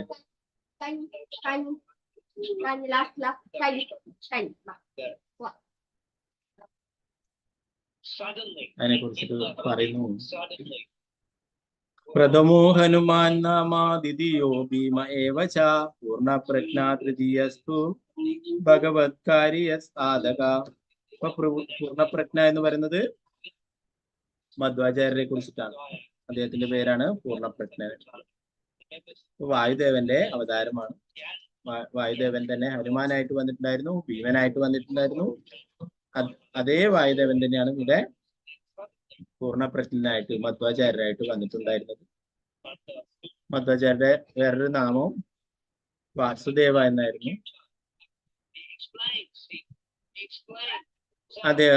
അദ്ദേഹം ജനിച്ചിട്ടുണ്ടായിരുന്നത് പാചക എന്ന് പറയുന്ന സ്ഥലത്താണ് അവതരിച്ചിട്ടുണ്ടായിരുന്നത്. പാചക എന്ന് പറയുന്നത് ഉടുപ്പിയിൽ നിന്നും കുറച്ച് അകലെയായിട്ട് പാചക എന്നുള്ള സ്ഥലമുണ്ട്. അവിടെ ഒരു ക്ഷേത്രമൊക്കെ ഉണ്ട്. അവിടെ പോയിട്ടുള്ളവർക്ക് കാണാൻ പറ്റും. വളരെ അതീന്ദ്രിയമായിട്ടുള്ള ലീലകൾ പ്രകടിപ്പിച്ചിരുന്നു. നാരായണ ഭട്ടിന്റെയും വേദവതിയുടെയും മകനായിട്ടാണ് അവതരിച്ചിട്ടുണ്ടായിരുന്നു. അത്ര വലിയ സമ്പന്ന കുടുംബമൊന്നും ആയിരുന്നില്ല. അപ്പൊ അതുകൊണ്ട് തന്നെ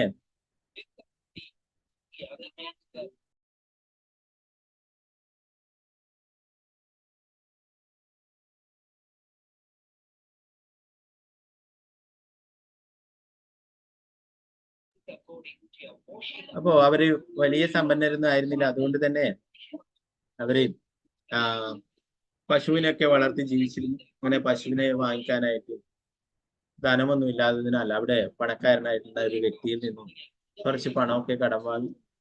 പിന്നീട് അതൊക്കെ പതുക്കെ പതുക്കെ തിരിച്ചു കൊടുക്കുകയുണ്ടായി. എന്നാൽ പിന്നീട്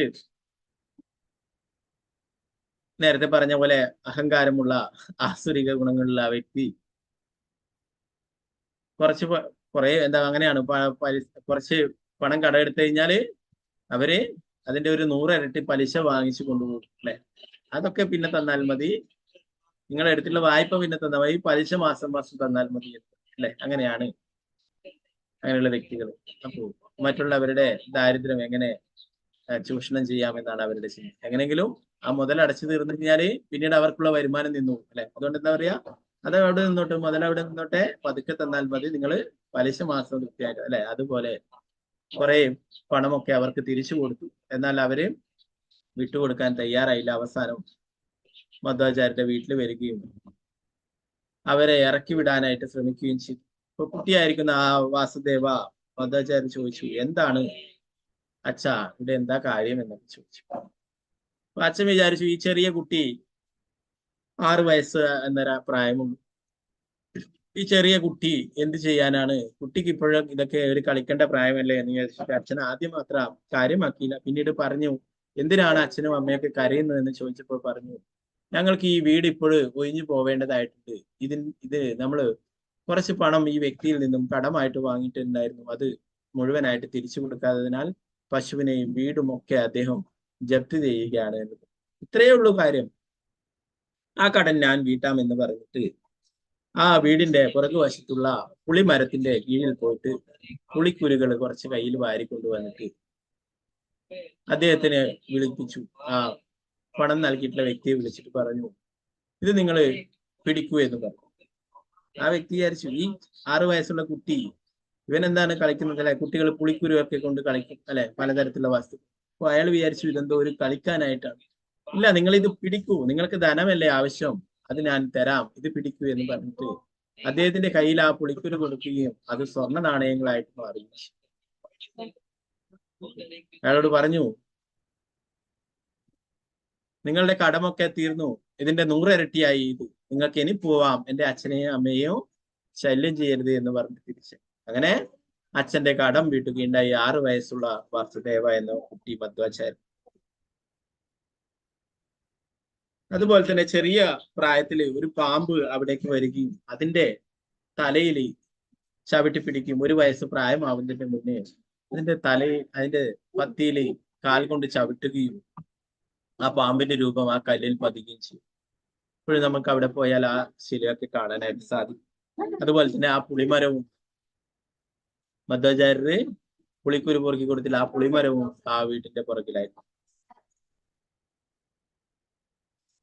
അതുപോലെ തന്നെ ഗുരുകുലത്തിലൊക്കെ പഠിക്കുന്ന സമയത്ത് 8 വയസ്സായപ്പോഴും ഗുരുകുലത്തില് നമ്മൾ നിമായി പണ്ഡിറ്റിനെയും മറ്റൊക്കെ പഠിച്ചിരുന്ന ലീലകളൊക്കെ ഗുരുകുലത്തിലൊക്കെ പോയാല് ടീച്ചർ പഠിപ്പിക്കുന്നതൊന്നും ശ്രദ്ധിക്കില്ല അല്ലെ, മറ്റുള്ള കുട്ടികളുമായിട്ടൊക്കെ കളിക്കുകയൊക്കെ ചെയ്യുവാണ്. അതുപോലെ ഇവിടെ മധ്വാചാര്യനും സ്കൂളിൽ പോയിട്ട് പഠിപ്പിക്കുന്ന കാര്യങ്ങളൊന്നും അത്ര എന്താ പറയാ, ടീച്ചർ പറയുന്ന കാര്യങ്ങളൊന്നും ശ്രദ്ധിച്ചിരുന്നില്ല.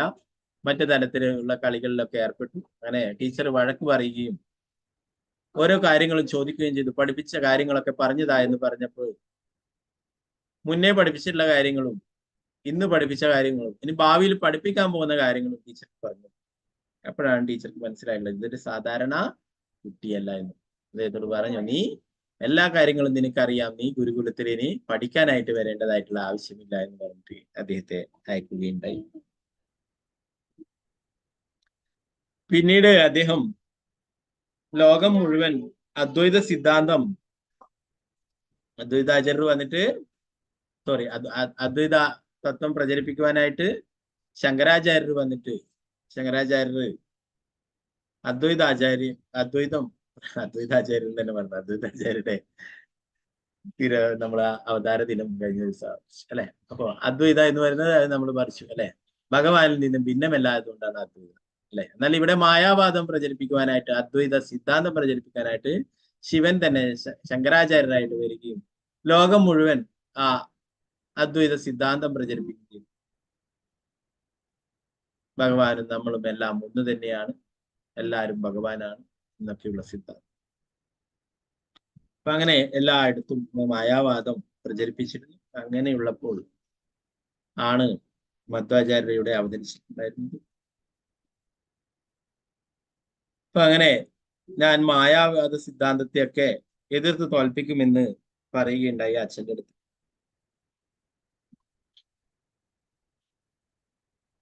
10 വയസ്സായപ്പോൾ ഞാൻ പറഞ്ഞു, അച്ഛൻ്റെ അടുത്ത് പറഞ്ഞു, ഞാൻ ഇവിടം വിട്ടു പോവുകയാണ്, ഞാൻ ലോകം മുഴുവൻ സഞ്ചരിച്ച് കൃഷ്ണാബോധം പ്രചരിപ്പിക്കുകയും മായാവാദത്തെ എതിർക്കുകയും ചെയ്യുന്നു.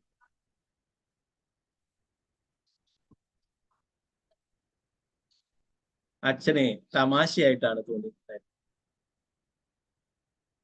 അതീന്ദ്രിയ ലീലകളൊക്കെ കുട്ടിയായിട്ട് കാണിച്ചിരുന്നു അല്ലെ? നേരത്തെ പുളിക്കുരു സ്വർണ്ണ നാണയമാക്കി മാറ്റിയിട്ടുണ്ട്. എന്നാൽ അച്ഛന്റെ വാത്സല്യ സ്നേഹം കൊണ്ട് അച്ഛനെ ഈ കുട്ടിയുടെ അതീന്ദ്രിയമായിട്ടുള്ള ആ മഹത്വം മനസ്സിലായിട്ട് സാധിച്ചില്ല. അച്ഛൻ തമാശ രൂപേണ ചിരിച്ചു. ഒരിക്കലും നടക്കാത്ത കാര്യം പറഞ്ഞിട്ട് തന്റെ കയ്യിലുള്ള ഒരു ഉണക്ക കമ്പെടുത്തിട്ട് മകന് നേരെ നീട്ടിയിട്ട് പറഞ്ഞു, ഈ ഉണക്ക കമ്പ് മരമായിട്ട് മാറുകയാണെങ്കിൽ നീ പറയുന്ന കാര്യം നടക്കും. ലോകം മുഴുവൻ കൃഷ്ണാബോധം ഉണ്ടാക്കാനും വൈഷ്ണവിസം പ്രചരിപ്പിക്കുവാനും മായവാദത്തെ ചെറുത്തു തോൽപ്പിക്കുവാനും സാധിക്കുമെന്ന് പറയും. ഉടനെ ആ കമ്പ് മേടിച്ചിട്ട് 3 ഭാഗങ്ങളാക്കിയിട്ട് മധ്വാചാര്യർ അവിടെ നടുകയുണ്ടായി. ആ 3 ഉണക്ക കമ്പുകളും വലിയ വൃക്ഷങ്ങളായിട്ട് മാറുകയുണ്ടായി. നമുക്ക് ഇപ്പോഴും പാചക എന്ന സ്ഥലത്ത് പോയി കഴിഞ്ഞാൽ അവിടെ മധ്വാചാര്യർ നട്ടിട്ടുള്ള ആ ഉണക്ക കമ്പ് മരമായിട്ട് നിൽക്കുന്നതായിട്ട് കാണാം. വലിയ മരമായിട്ട് ഇത് ശാഖകളും ഉപശാഖകളും ഒക്കെ ആയിട്ട് ഭൂമിയിൽ തട്ടി നിൽക്കുന്ന തരത്തിൽ വളർന്നിരിക്കുന്നു. അതിനോട് കെട്ടിയിട്ടുള്ള ആ തറയൊക്കെ പൊട്ടിച്ചിതറിയിരിക്കും. അത്രയും വലിയ മരമായിട്ട് മാറി. ഇപ്പൊ മധ്വാചാര്യർ അന്ന് പറഞ്ഞിട്ടുള്ളതാണ് വൈഷ്ണവിസം ലോകം മുഴുവൻ പ്രചരിക്കും, കൃഷ്ണാബോധം ലോകം മുഴുവൻ പ്രചരിപ്പിക്കപ്പെടും എന്നുള്ള കാര്യം. അതാരാണ്? നമ്മുടെ ഇസ്കോണിന്റെ ഫൗണ്ടർ ആചാര്യരായിട്ടുള്ള എസ് ഭക്തിവേദാന്ത സ്വാമി ശ്രീല പ്രഭുപാദരി ആ കാര്യം ഭംഗിയായിട്ട് നിർവഹിച്ചു അല്ലെ? അതുകൊണ്ടാണ് നമ്മൾ ഇന്ന് ഇവിടെ വെച്ച് ചർച്ച ചെയ്യുന്നുണ്ടെങ്കിൽ അതിനാരാണ് കാരണം? ശ്രീല പ്രഭുപാദരി അല്ലെ? ശ്രീല പ്രഭുപാദരി കൃഷ്ണാബോധം നൽകിയത് കൊണ്ടാണ് നമ്മൾ ഭാഗവതമായാലും ഭഗവത്ഗീതയായാലും ഒക്കെ പഠിക്കുന്നത് അല്ലെ? അപ്പൊ ആ ഒരു ദൗത്യം അല്ലെ പ്രഭുപാദരി ചെയ്യുമെന്നുള്ള കാര്യം മധ്വാചാര്യർ പോലും അന്നേ അറിയാം അല്ലെ? അപ്പോ മധ്വാചാര്യര് വ്യാസദേവനെ നേരിട്ട് കണ്ടിട്ടുണ്ടായിരുന്നു. വ്യാസദേവൻ ഉപദേശങ്ങളൊക്കെ തേടിയിട്ടുണ്ടായിരുന്നു. അപ്പൊ അങ്ങനെ ആ വടി മരമായിട്ട് മാറി. അപ്പൊ അച്ഛന് മനസ്സിലായി മായാവാദം ഇല്ലാതാക്കും, കൃഷ്ണാപദം പ്രചരിപ്പിച്ചു. അങ്ങനെ 12ാമത്തെ വയസ്സിൽ സന്യാസം ഏറ്റെടുക്കുകയും ലോകം മുഴുവൻ കൃഷ്ണാബോധം പ്രചരിപ്പിക്കുകയും വൈഷ്ണവിസം പ്രചരിപ്പിക്കുകയും മായാവാദത്തെ ഇല്ലാതാക്കും. അദ്ദേഹത്തിന്റെ വീട്ടിലൊക്കെ മായാവാദികൾ വന്നു തർക്കത്തിന് വന്നിട്ടുണ്ടായിരുന്നു. അവര് ഞങ്ങളും ഭഗവാനാണ് എന്നൊക്കെ പറയുന്നു. കുറച്ച് കഴിഞ്ഞപ്പോൾ അവര്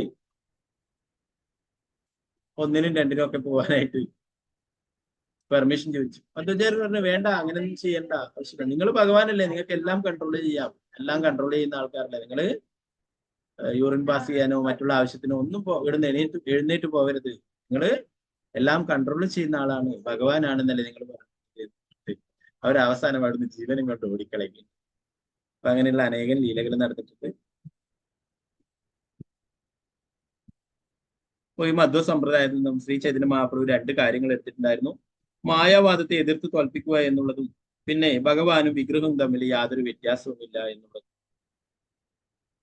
ഇപ്പൊ ഉടുപ്പി ശ്രീകൃഷ്ണ ഭഗവാന്റെ മനോഹരമായിട്ടുള്ള രൂപം എന്ന് പറയുന്നത് ദ്വാരകയിലെ രുക്മിണി ദേവി പൂജിച്ചിട്ടുള്ള വിഗ്രഹമാണ്.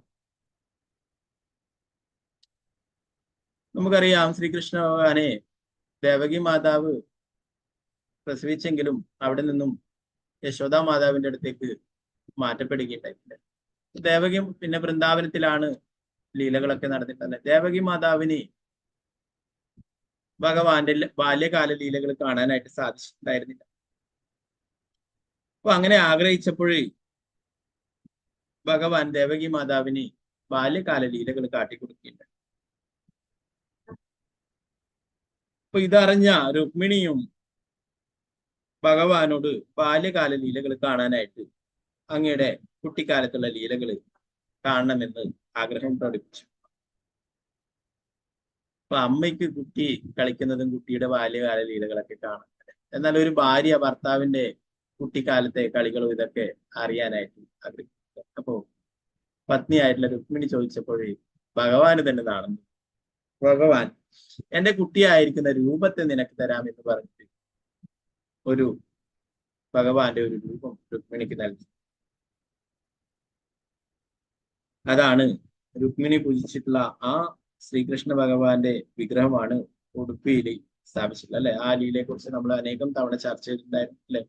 ഒരു ദ്വാരകയിൽ നിന്നും ഒരു കപ്പലിൽ കുറെ വസ്തുക്കളുമായിട്ട് പോകുന്നതിന് കപ്പൽ എന്താ പറയാ മണൽത്തിട്ടയിൽ കുടുങ്ങുകയും അതിന്റെ ദിശ തെറ്റുകയൊക്കെ ചെയ്തപ്പോൾ മധ്വാചാര്യർ തന്റെ ഉത്തരീയം കൊണ്ട് കാറ്റിനെ നിയന്ത്രിക്കുകയും അങ്ങനെ ആ കപ്പൽ കരയിലേക്ക് വരികയും ചെയ്തു. അതിന്റെ നന്ദി സൂചകമായിട്ട് അവരെന്തെങ്കിലും നൽകാൻ പറഞ്ഞപ്പോൾ ഗോപീചന്ദനത്തിന്റെ ഒരു കട്ട ആ കപ്പലിന്റെ വെയിറ്റ് ബാലൻസ് ചെയ്യാനായിട്ട് ഉണ്ടായിരുന്ന ആ ഒന്ന് തരാനായിട്ട് ആവശ്യപ്പെടുകയും അങ്ങനെ അവര് അനേകം പേർ പിടിച്ച ആ വലിയൊരു ഗോപീചന്ദനത്തിന്റെ കട്ട മധ്വാചാര്യർക്ക് നൽകി. മധ്വാചാര്യർ 30ഓളം പേർ ഇപ്പോൾ പിടിച്ചു കൊടുത്തിട്ടുള്ള അത് മധ്വാചാര്യർ ഒറ്റക്കെടുപ്പ് ഉയർത്തുകയും അത് ശുദ്ധിയാക്കുകയും ചെയ്തു. അപ്പോൾ അതിൽ നിന്നും മനോഹരമായിട്ടുള്ള ഭഗവാന്റെ രൂപം ലഭിക്കുകയും ചെയ്തു. അതാണ് ഉടുപ്പിയിൽ സ്ഥാപിച്ചിട്ടുള്ളത്. ഇപ്പൊ ദ്വാരകയിലെ ആ ലീലകൾ കഴിയുന്ന അവസരത്തിൽ അത് ഗോപികുണ്ടിൽ സൂക്ഷിച്ചിട്ടുള്ളതാണെന്ന് പറയുന്നു. 5000 വർഷങ്ങൾക്ക് മുന്നേ അർജുനന് സൂക്ഷിച്ചു വെച്ചിട്ടുള്ളതാണ് ഈ ഭഗവാന്റെ വിഗ്രഹം എന്നത്. അതാണ് ഇപ്പോഴ് ഉടുപ്പി ക്ഷേത്രത്തിൽ ഇപ്പോഴും ഉള്ളത്. അങ്ങനെ അനേകം ലീലകളുണ്ട് മധ്വാചാര്യരായിട്ടുള്ളത്. അപ്പൊ അങ്ങനെയുള്ള ആ മധ്വാചാര്യരുടെ തിരോഭാവ ദിനമാണ്. നമുക്കൊക്കെ പ്രാർത്ഥിക്കാൻ കൂടുതൽ ഭഗവാന്റെ തിരുനാമം ജപിക്കുവാനും ഭക്തി സേവനങ്ങളൊക്കെ ചെയ്യുവാനും സാധിക്കട്ടെ. അതുപോലെ തന്നെ വേറെ ശ്രീ സമ്പ്രദായത്തിലുള്ള ആചാര്യനായിട്ടുള്ള രാമാനുജാചാര്യരുടെ എക്സ്പീരിയൻസ് ഡേ ആണ് നാളെ. ഹരേ കൃഷ്ണ കൃഷ്ണ കൃഷ്ണ ഹരേ ഹരേ ഹരേ രാമ രാമ രാമ ഹരേ ഹരേ. ഗ്രന്ഥരാജ ശ്രീമദ് ഭാഗവതം ജയ ശ്രീല പ്രഭുപാദ് ജയ ഗ്രന്ഥരാജ് ജയ നിത്യാനന്ദ ഹരേ.